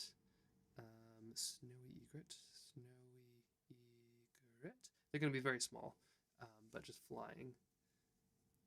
Mostly you see them kind of hanging out. And I just learned something interesting. Do you know that, thanks to no such thing as a fish, cranes are called cranes because of cranes. So like the crane, like the thing that picks up stuff. Old word back in the day when they actually like had cranes that people would sort of turn and they looked like the crane, the bird crane. So cranes are called cranes after the bird because of kind of the way they looked and acted, which is kind of fun. That like something we see most weeks, I'd suppose, is named after the bird. Nice little homage there. All right, the most nerve-wracking part. We're just gonna freehand it. See how this goes. Okay. This is where you need like a stamp just to be able to like stamp it, copy paste. At least have an undo key. The only thing to do, I'm just gonna get some of what I have on my brush, make it nice and sharp, and I'm gonna put it right up here where the sky is kind of the lightest. Oh boy. And I think we're going to do two cranes. We're going to do one, just kind of flying like this. They're going to be very small, by the way. One kind of flying like this. They are black. Or, sorry, they are like very, very, very white, but they're going to be silhouetted here. So we are doing one right here. One right there. And they get their feet. And then we'll do, okay. Oh my gosh, here comes a big right. Hey everybody, okay. Nobody breathe or sneeze or something, because I am trying not to ruin this painting, and then we're gonna talk, but oh my gosh, here it comes. Okay, just a little bit of, just the tiniest little bit of a crane. I don't mean to be dramatic, but there's a real chance I ruin this entire painting. Okay, just a little bit right there, and then here is our crane, and oh, did I do it? Let's see. Gotta put some arms, gotta put some legs. That'll do just fine. Do they look like pterodactyls? Yes. All right, here's the reveal. So we have, there we go. A little bit of that right there. Here we have our manatee, our mangroves, and all of this together. That was a really, really, really fun backyard animal. If you get a chance, if you did paint this, please send it over here. I am so excited to see what you painted, see what you sketched. And yeah. What did your mangrove have? What else should we add? And then what should we sketch next week? You can find us on Discord and all the other places. All right. Okay. And from the non-YouTube side, hello everybody. let's see. We are just doing a really fun sketch. We have this whole series called the Backyard Animals where we sketch like all of these different animals. We do kind of one each week, and today is with the manatee. If you want to see it up close, here you go. Ta-da! And then we've been sketching the habitats that they're in as well. So we've done like the manatee, and what else did we sketch? Did we? Are these part of it? I think these are part of it. Here's a quail. This is one of them. And so kind of just fun sort of sketching our way through all these backyard animals. But let's see, there's been a lot of stuff that's gone on, and I've kind of ignored most of it. Let me check out what is happening. Oh my gosh, a massive raid. Holy cow, what happened here? Whoa, hey everybody. Okay, let's see. Maybe Jen can help me out of who is raiding and what you've been up to today. But my name is Max. I'm a filmmaker, I'm a painter, and I'm a watercolor painter. And I have been chasing down my grandmother's sketches as my dream. She was the one who taught me how to paint. She left behind 6,000 sketches from all over the world, and then I have been trying to find exactly where she is and paint the same thing in the same place with the same materials. So this one from memory, but at some point I do have to make it down to Florida because she made all these sketches there, and it's been really fun. But yes, wow, okay, everybody's blowing up the chat. This is so cool. Any painters here? Okay, let me see. What is... Wow, I can't even find my way to the top now. The we can make some more paintings too. We just finished up this one, but I can keep on sketching and doing some more stuff. I can kind of show you through. This is my most recent sketchbook I'm currently working on, and a lot of what I do is try to paint outside, which has been brutal. I live in Anchorage, Alaska, so I'm in a little shed in the middle of in the middle of a very, very, very snowy city. And so I found that you can use gin instead of water, and if you use gin instead of water, you can paint outside without the paint freezing. I still freeze. And so I've been trying to do kind of some of these outdoor paintings in just some pretty brutal conditions, but it's really, really, really fun. And it's been a riot. Okay, so just finished up a drawing study with pencil. Oh, super brave. I am so excited to check this out. I'm also super new to Twitch, so I don't always know exactly how to like show what amazing things people are working on.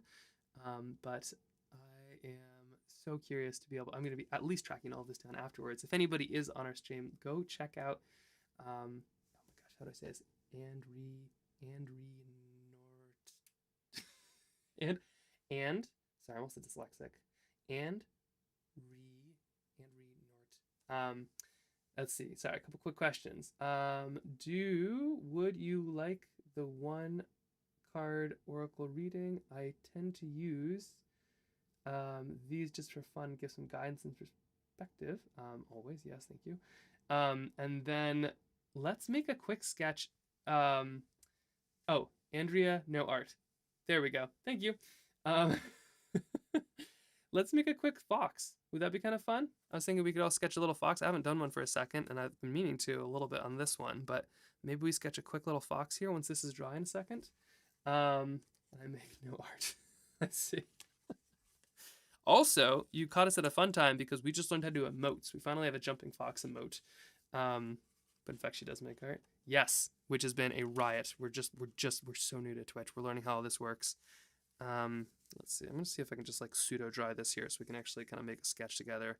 And I think we should make a jumping fox. I think that would be a hoot, and we should do it. Okay, is that dry enough? Oh, I don't want to ruin it. Let me just get some paper here. Do you ever like Rorschach your artwork? You know, where you kind of like make a Rorschach test. It's like pretty good, and then it's just like here we go, and just you absolutely ruin that thing. Okay, put a little bit here, and we're gonna make a jumping fox. But first, I really should show you. So I don't know if it makes. I should show you some of the stuff my grandmother did because it's kind of wild, and a lot of times like my. Do I have any up here? Just lost it. A lot of times these are sort of the sketches that we're doing. So like this is from Flagstaff, and so a lot of times it's just kind of these little field sketches, which for some reason I just feel like a field sketch shows so much more than. Like, I don't, like, nothing personal, Leonardo da Vinci. Great painter. Love the masterpieces. But the sketches are what get me, because it's like you see who somebody is. Speaking of pencil sketches and things like that, it's like it's like everything of a person is in there, and I just love them so much. And so I've been trying to do more and more, and my grandmother left behind all of these kind of partially filled in sketches. None of them have been colored in. And so my dream is to find where she was and make all the same sketches in the same place. And then we've made a couple films about it, which has been really fun. But I think the plan is to kind of stream the journey, especially. But she went to Antarctica, and she went to everywhere, Antarctica to the Galapagos, really. But we're all just kind of experimenting a little bit. This is kind of fun one because I turned this one into a flip book.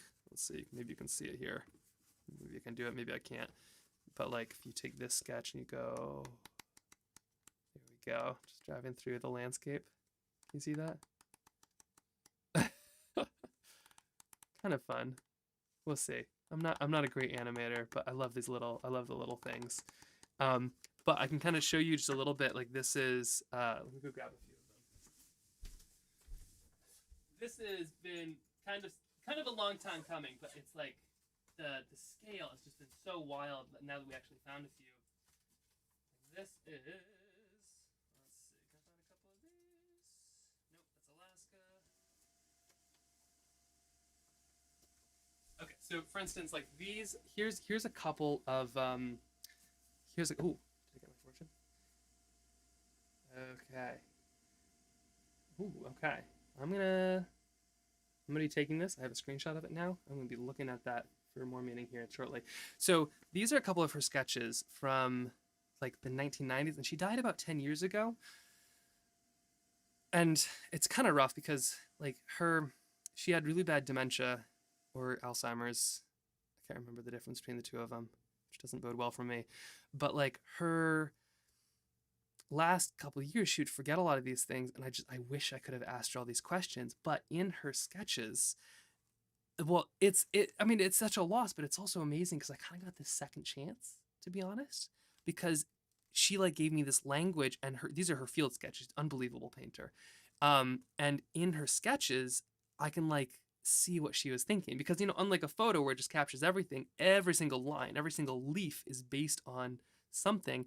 And there's all these incredible sketches from all over the world, and even like the really janky ones are just these really interesting ways. And it's almost like this language that I'm learning to translate. And once I go to these places, the coolest thing is they only line up in one spot. So for instance, like, well, here's an interesting one. This is in Lahaina, which is where that big fire was, but this tree did survive the big fire. So this tree, with all these branches around, if you move 10 feet to the left, then this branch is now going to be here behind this branch, and this branch will be further over here. If you move 10 feet to the right, then this branch. So basically, there's only one place on Earth where all these branches will line up. And it's the same with all the mountain sketches too. Like, even in like something as simple as this little sketch, Hole in the Rock, Bay of Islands. Like this right here will only line up because you go too far this way, then this is now behind the rock. So what I've been finding out is that I can use this like a map, and I can find exactly where she stood, like to the foot. And I stand in the same place, and I sketch the same materials, the same thing. And I can kind of show you a little bit. This is sorry, you ready to go down a rabbit hole? Because we're like close to the Warren in this way. This is a sketchbook from this trip I took down Matanuska, which is this glacier here in Alaska. And she sketched this exactly 40 years ago today. So these are all the sketches from the trip, but her sketch became kind of the treasure map to be able to find it. We made a little film about it. It just came out like a couple months ago. But there's one of her sketches. Oh yeah, here's one. The glacier's changed a lot, but the mountains haven't, so I was still able to find that out. Here's all the different kinds of glaciers. There's a cirque glacier, kind of up top. A valley glacier, it's a normal one. Rock glaciers are basically where there's a glacier, but it's buried in rocks. Trees on the glacier. There's like all these cool, like, glaciers are so deep that they even have like trees growing on them. And so this whole like journey to find out where she stood is actually a bit of a nightmare because the landscape had changed quite a bit. But I don't mean to ruin this, by the way. The film is a bit of a mystery, but like, spoiler alert, we found it. This right here is what I found. Let me show you the sketchbook that led me there. So this is what I found, right? Where is it here? She went through Alaska in 1985, I think it was. Here's Katmai. There we go. So that's Portage. Yeah, so this, I can kind of show you, I did two of them. This one right here, 1985, in July 18th. And based on these mountains, I was able to find out where she was because there's like one spot on the road where all this lined up and I could pull over and use it. And I was able to go back, find out where she was. No labels. I will have you. This is no GPS coordinates. Come on, Grandma. And I was able to find out exactly where she stood. And then I was able to make, oh, did I lose it already? Somewhere in here. So much for reveal. Nope. Please hold. Where's my pause music when I need it? There we go. Based on where she was, I was able to find it. I was able to make the same outline. And this is like looking at the thing. And then I was able to fill it in with color. So I was able to kind of paint with her. And she basically has left me behind, on purpose or not, like the craziest coloring book slash geocaching adventure, Carmen Sandiego, whatever you want to call it. This has been an absolutely wild experience to kind of get to know her again by following in those footsteps. And there's all these questions that I wish I could have asked, but like now I kind of can. And it's just bonkers because, I mean, so here's one sketch. Let's see if I can find the other one here. Here's another one. These all took weeks to find, by the way. I really should kind of crowdsource my location hunting a little bit better before I go out and search. Here's another one. You can kind of see there's pretty big changes on this one. Like just the height of the glacier has really changed a bunch. Probably a bit closer to that. And then the other one that she did was in here. Nope. Where'd you go? There we go. The other one, this was like one of the biggest ones to find, was right here. So this is, here we go. This is the difference of 40 years, which actually the glacier has sunk quite a bit. Still kind of around the same spot, but the mountains didn't change. So you can kind of see that was actually what gave me my clue, is the mountains didn't change, but we were able to find the rock where she stood and make the same sketch, which is kind of wild.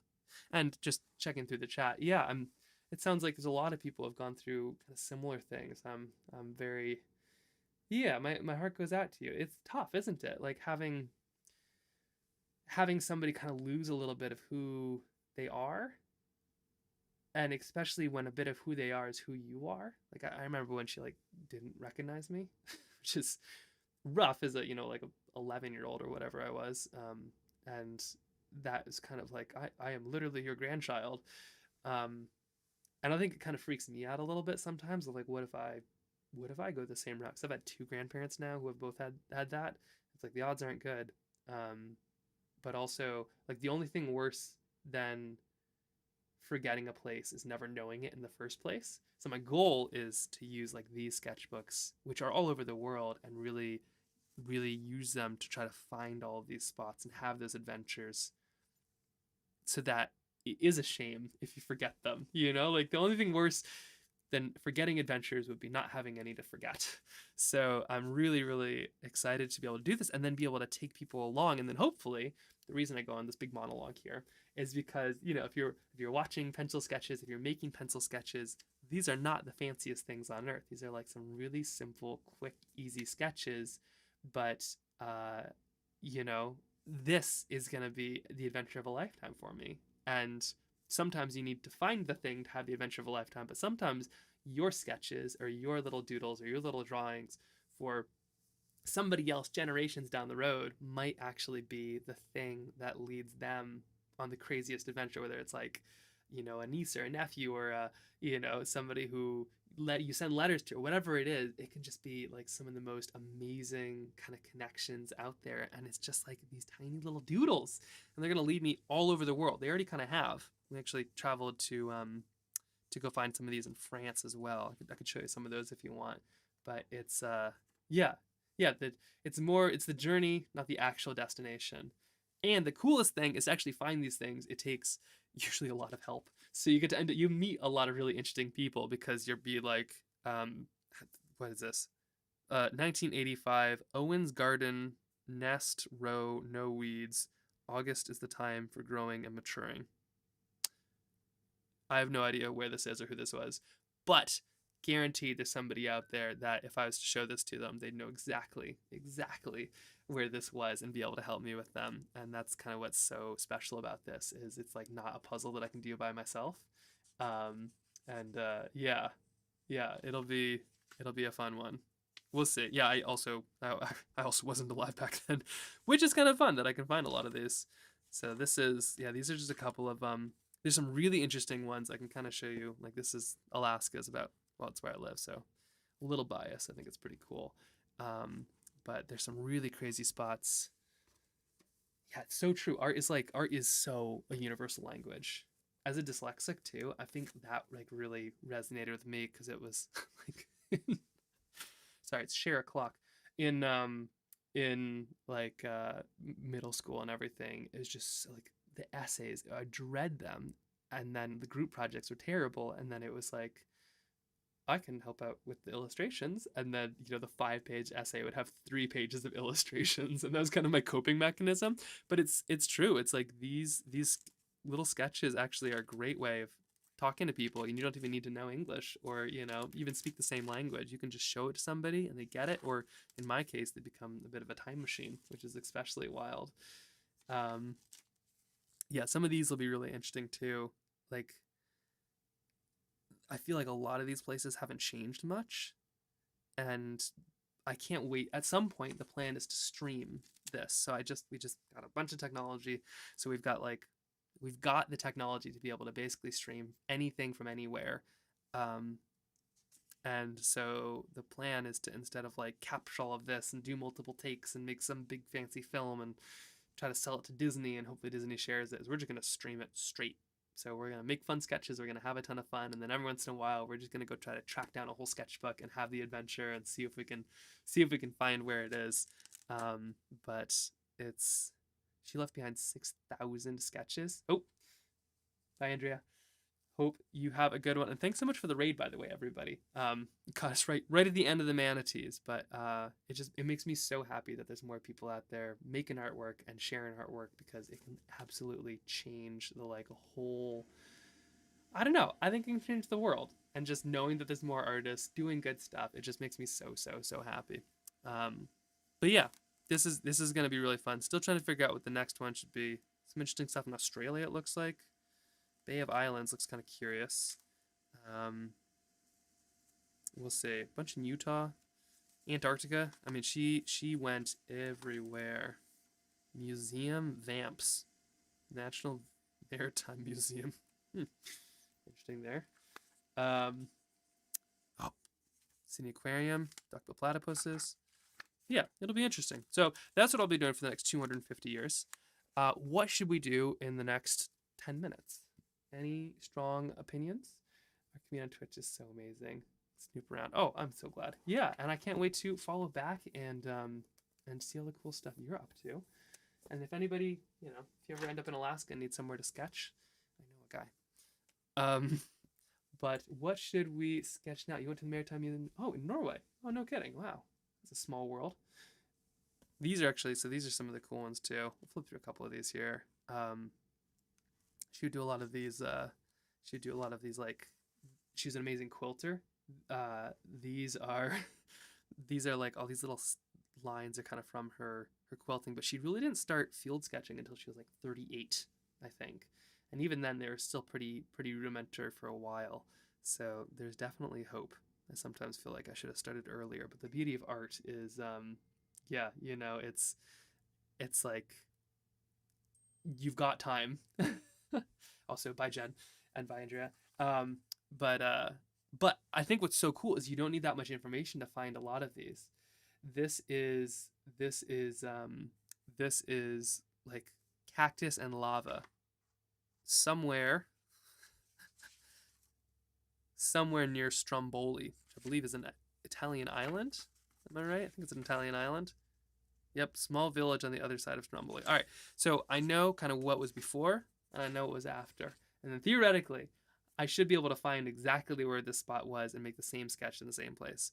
Rocks probably haven't changed much. If I know anything about cactuses, they rarely change. Oh, actually, sorry, this looks like this is a bit of mortar, so this is probably a path along the sea. We'll see. We'll see when we get there. So much cool little stuff. But today, why don't we sketch like a fun little fox or something? That's always kind of a fun, that would be kind of a fun way to do it. And actually, I need a little bit of practice because we are potentially, this is kind of secret, so don't tell anybody, we are potentially going to be creating a really fun little series of letters that we send out. We have a really fun newsletter, so if you get a chance, definitely check out the newsletter. But it's a digital newsletter that you send to your email, full of all kinds of good stuff. But we might be revamping our physical newsletter, which is going to be like a page sort of taken out of a sketchbook, almost like, well, I'll just show you something kind of like this. And then it's something that you can trace it. So if you hold it up on a window or a light board, you can trace this. And then we would do a whole, I'm not trolling. I'm definitely not trolling.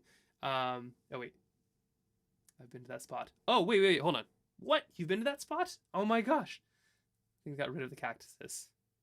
I wouldn't doubt. Okay, that is very cool. When I go to Italy, I will have some serious questions here. Step one, got to find my way to Stromboli. There's like a couple Alaskan sketches I should probably track down first once the snow melts a little bit.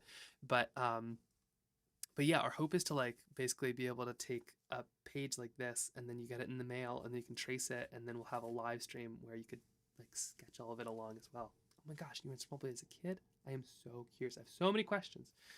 All right, so let's practice a little bit. Let's go sketch a fox. How does that sound? Quick fox sketch, and then I think I might have to go wrangle some children here. All right, let's see. We just did like a big rebrand with the little fox. We are all like, it's Trailbound, and originally it was all like, it's, you know, sketchbooks are kind of these stories that are bound together, but I don't know, it kind of feels like the bounding feels a little bit more accurate for what we do a lot of. Let me grab a sheet of paper here. I should have, I got some trail tiles right here. Oh, Stromboli, second most active volcano in Europe. Checks out. My grandfather's a geologist. They're always going to like the geological spots. Fascinating. I am putting that one to the top of the list. Excited. Stromboli. Okay. I always thought it was like a sandwich or a form of calzone. This is, all right, we're breaking this up. Hold on. Stromboli. Was this the one? No, this is, nope, that wasn't the one. Oh shoot, did I lose it already? 1979, was this the one? Nope. Okay, you know what? We're gonna be digging into that later. Stromboli. Fascinating. Okay. Yeah, we just figured out how to do emotes. So that has been kind of the newest, most exciting thing of the day, is to figure out emote life. But let's go sketch a really quick fox here, just to have some fun. Why not? And it annoys me every time I Google Stromboli and the first thing that's come up is a sandwich.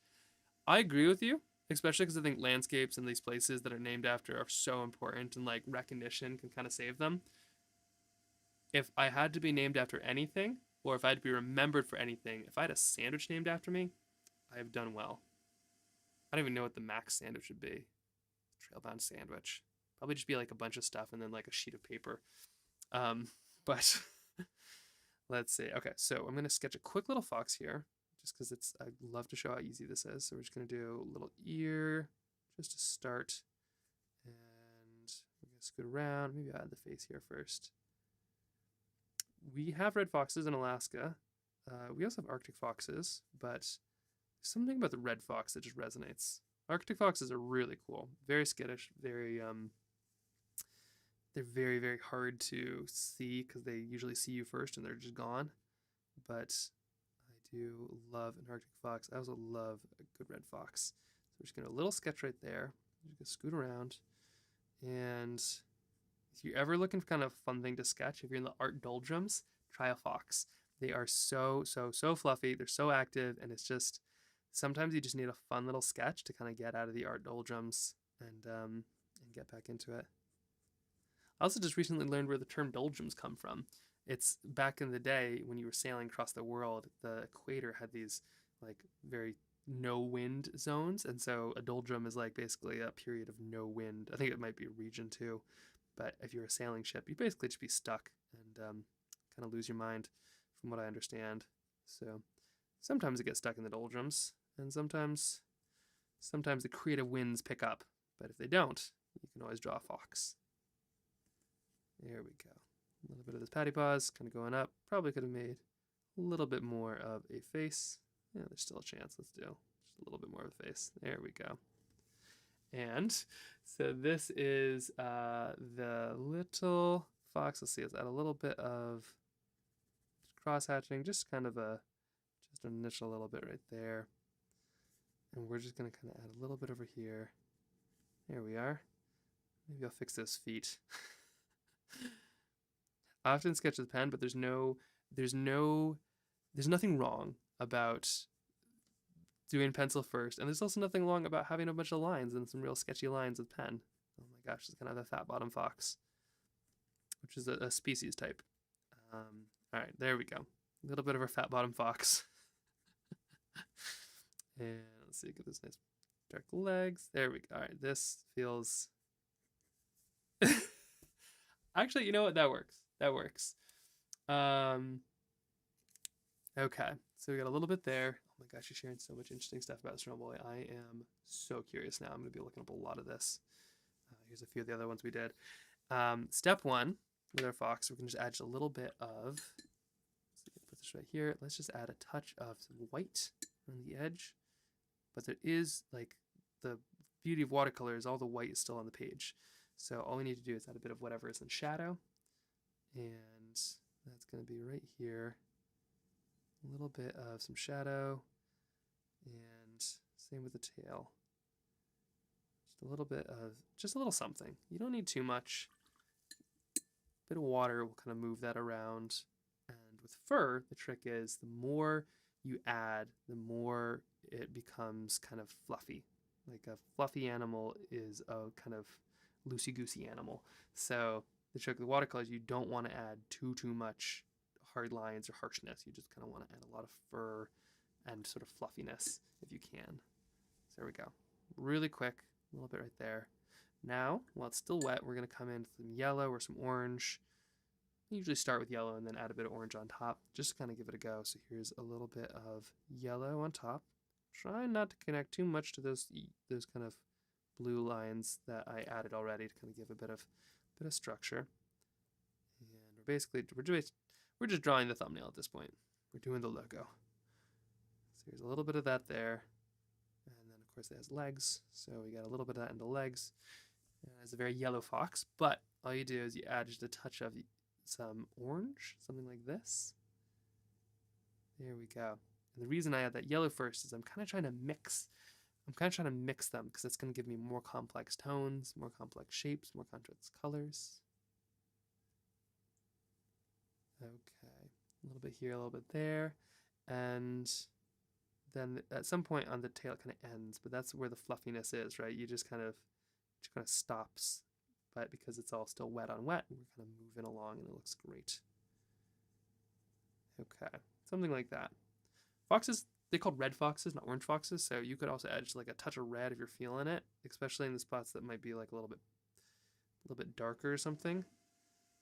Still on that orange, still on the yellow, but it does kind of brings it to life a little bit more, I find. A little bit if you can. There we go. Okay, so just a touch there, touch here. Here we are. Lovely. And then sometimes I add a little bit of purple in there too, just kind of as a shadowy thing, but it gives some I don't know, it gives some something. It gives some spring to a fox's step. So yeah, just like maybe a little bit of purple down by the legs or something like that. It kind of brings a little bit of that fox-iness to life. Maybe even some on the back here, just to kind of bring out some of those almost shadows that are in it. It's funny, but like adding a little bit of something dark makes the rest of it brighter, which is kind of indicative of life a little bit. It's the rough days that make the good days good. Sometimes the rough days are just rough, and you're totally right. Yeah, they should call them an ochre fox. Or just a fox, just a rascally fox. They're so clever. Next, I'm going to kind of work down, especially on this foot. We'll do a bit more of the purple. Kind of work that down. Might even add a bit of blue in a second. Normally I'd add some indigo, but I don't have any indigo on me right now. So we're going to do just a touch of blue. And then at some point we'll do kind of maybe some lamp black. But something kind of cool and dark. That's what we're trying to do here. There we go. A little bit more water just to kind of encourage a bit of moving around. There we are. Ta-da! And then of course it's back. If you want, you can always put some of that. There we go. A little bit more of that on the back.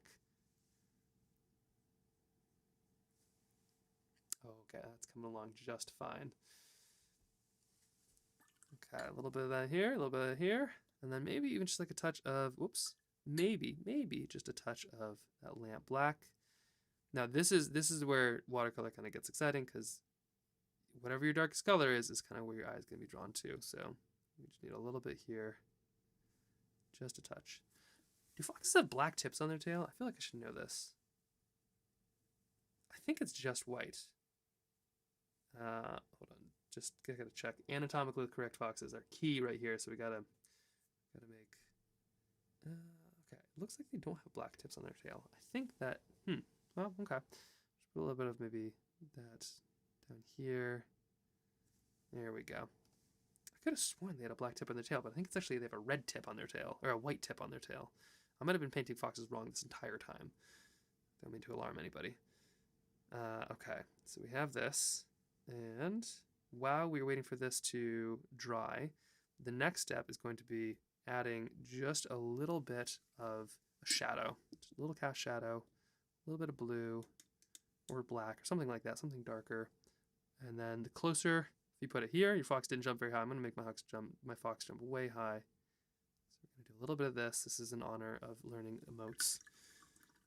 And a little bit of this here. A little bit of this here. This is just water coming in now. And this kind of gives us some shape and color. Oops, too much water. Bail, bail, bail, bail, bail. Toilet paper in for the rescue. And a bit more right here. Let's see if we can save it. A particularly shadowy fox, I suppose. But there we go. Kind of just like waiting a second because I don't want this to kind of bleed all over there. If you have a little dryer, that can be super helpful. If not, then this works quite well as well. Just you can kind of do some of this, or I even have like a little tiny stove thing right down here. We'll put it down there. Theoretically, it's for heating the Shedio, but that'll increase it just a little bit. And here's a couple of the others that we were doing. I just love these little tiny animals. It's just, maybe I just grew up playing too much Magic or like Pokemon or something, but just like a little sketch of an animal feels so good. And then the real beauty is you can frame these and they become extra fancy. So here is this flying squirrel. Yeah, here's one of the flying squirrels we did. I just framed it just to see how it would look. And look at this. It is by the cat's heater. The cat is not in right now because he is being an absolute menace. But look at this. There's these lovely little frames that I found that fit these things perfectly. Isn't that, it's just like, it turns it into art, you know? It's like, not that this isn't art, but like, you put the thing in a wooden box and all of a sudden it's like, blam, it's art. And I feel like everybody has lied to me because all my art teachers are like, work big, work big, work big.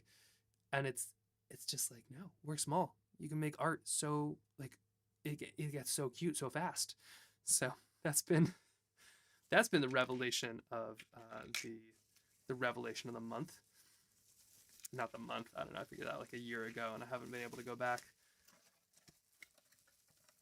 I'm really excited. Some tiny, isn't that a cute frame? Yeah, I'm currently seeing if I found out where they get made and I'm seeing if I can order a bunch more just so I can actually have a steady supply. These are the test frames that they sent me. Talk about a cute watercolor. I don't even know what I would put in it yet. I'm still trying to figure out. That might have to be a stream on its own because they sent me 3 of them. So I kind of feel like I need to do like something really, really, really, really cute. I kind of like the idea of like a really big animal, like maybe a whole like string of elephants or something in like a very tiny frame. I know, aren't those incredible? Right? It just makes me want to make tiny artwork. Oh, so cute. So here we have a hopefully slightly drier fox. At least dry enough to be able to give a go. And we're just going to, oh boy, how do we do this here? Well, they got their little faces, got a little nose. It's not, they don't have a fully black face, but they do have kind of a darker nose. I'm gonna kind of just let that extend out. I'm gonna give a little bit of leeway to the water, let it do its thing. There we go. Something like that. And then of course its little ears.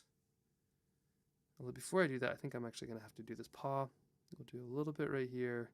And I'm trying not to make this one too dark. I'm kind of trying to go just a little bit out like that. They have these nice dark legs that do technically go to orange. So it works pretty well. Those frames, good question. Those frames, I think I found those ones on Amazon, but they kept on selling out on me. So I went directly to the factory, which is which is what I've been doing lately, where it's kind of like, all right, there's some reseller out there not doing a good job. My art is not going to wait for you to restock. There we go. A little bit of that right there. We'll wait for that just to get a little bit more.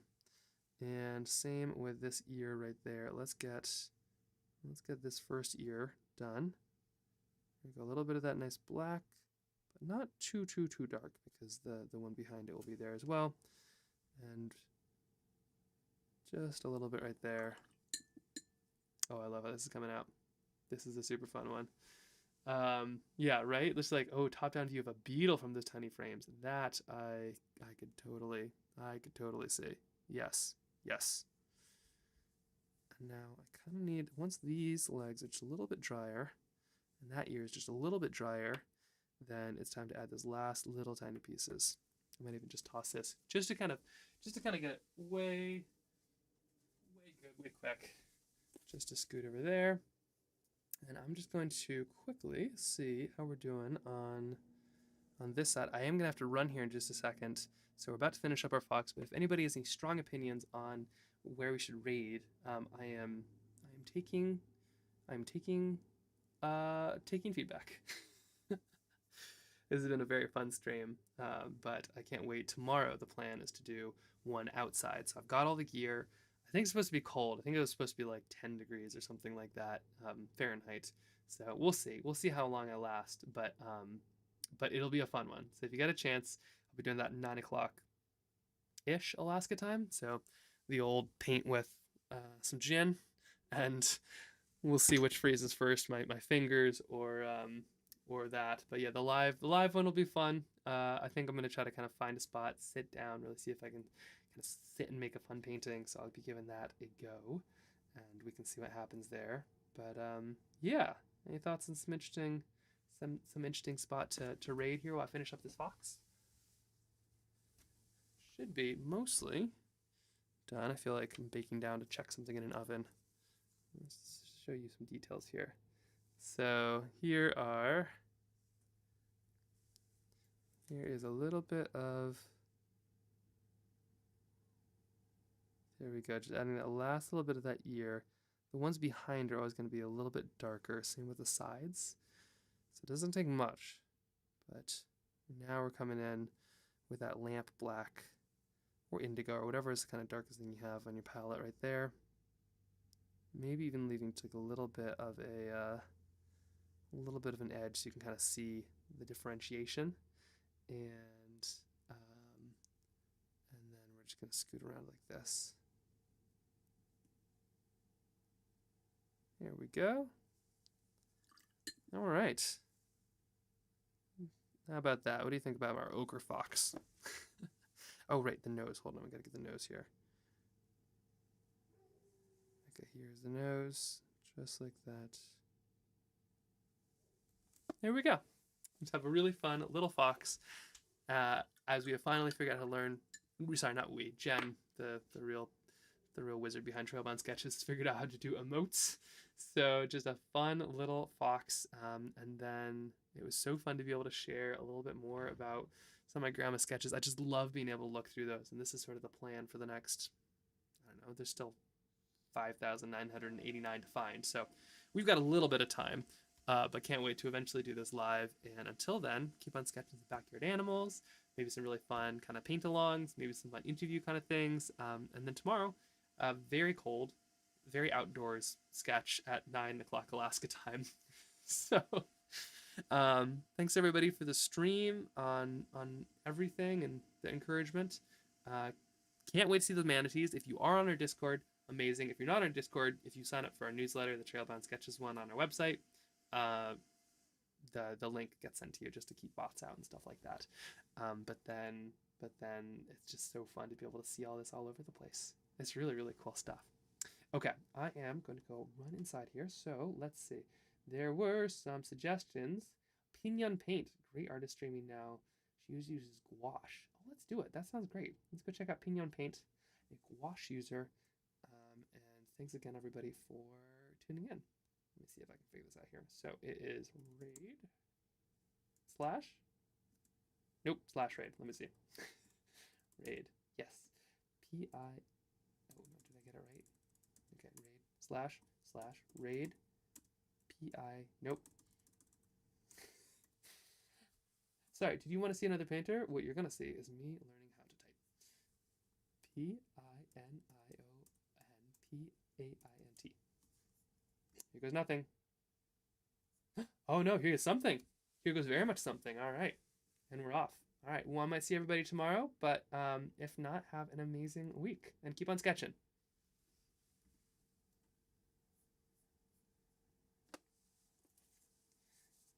Okay, and now I can do this. I think I'm done. Probably. Let's see.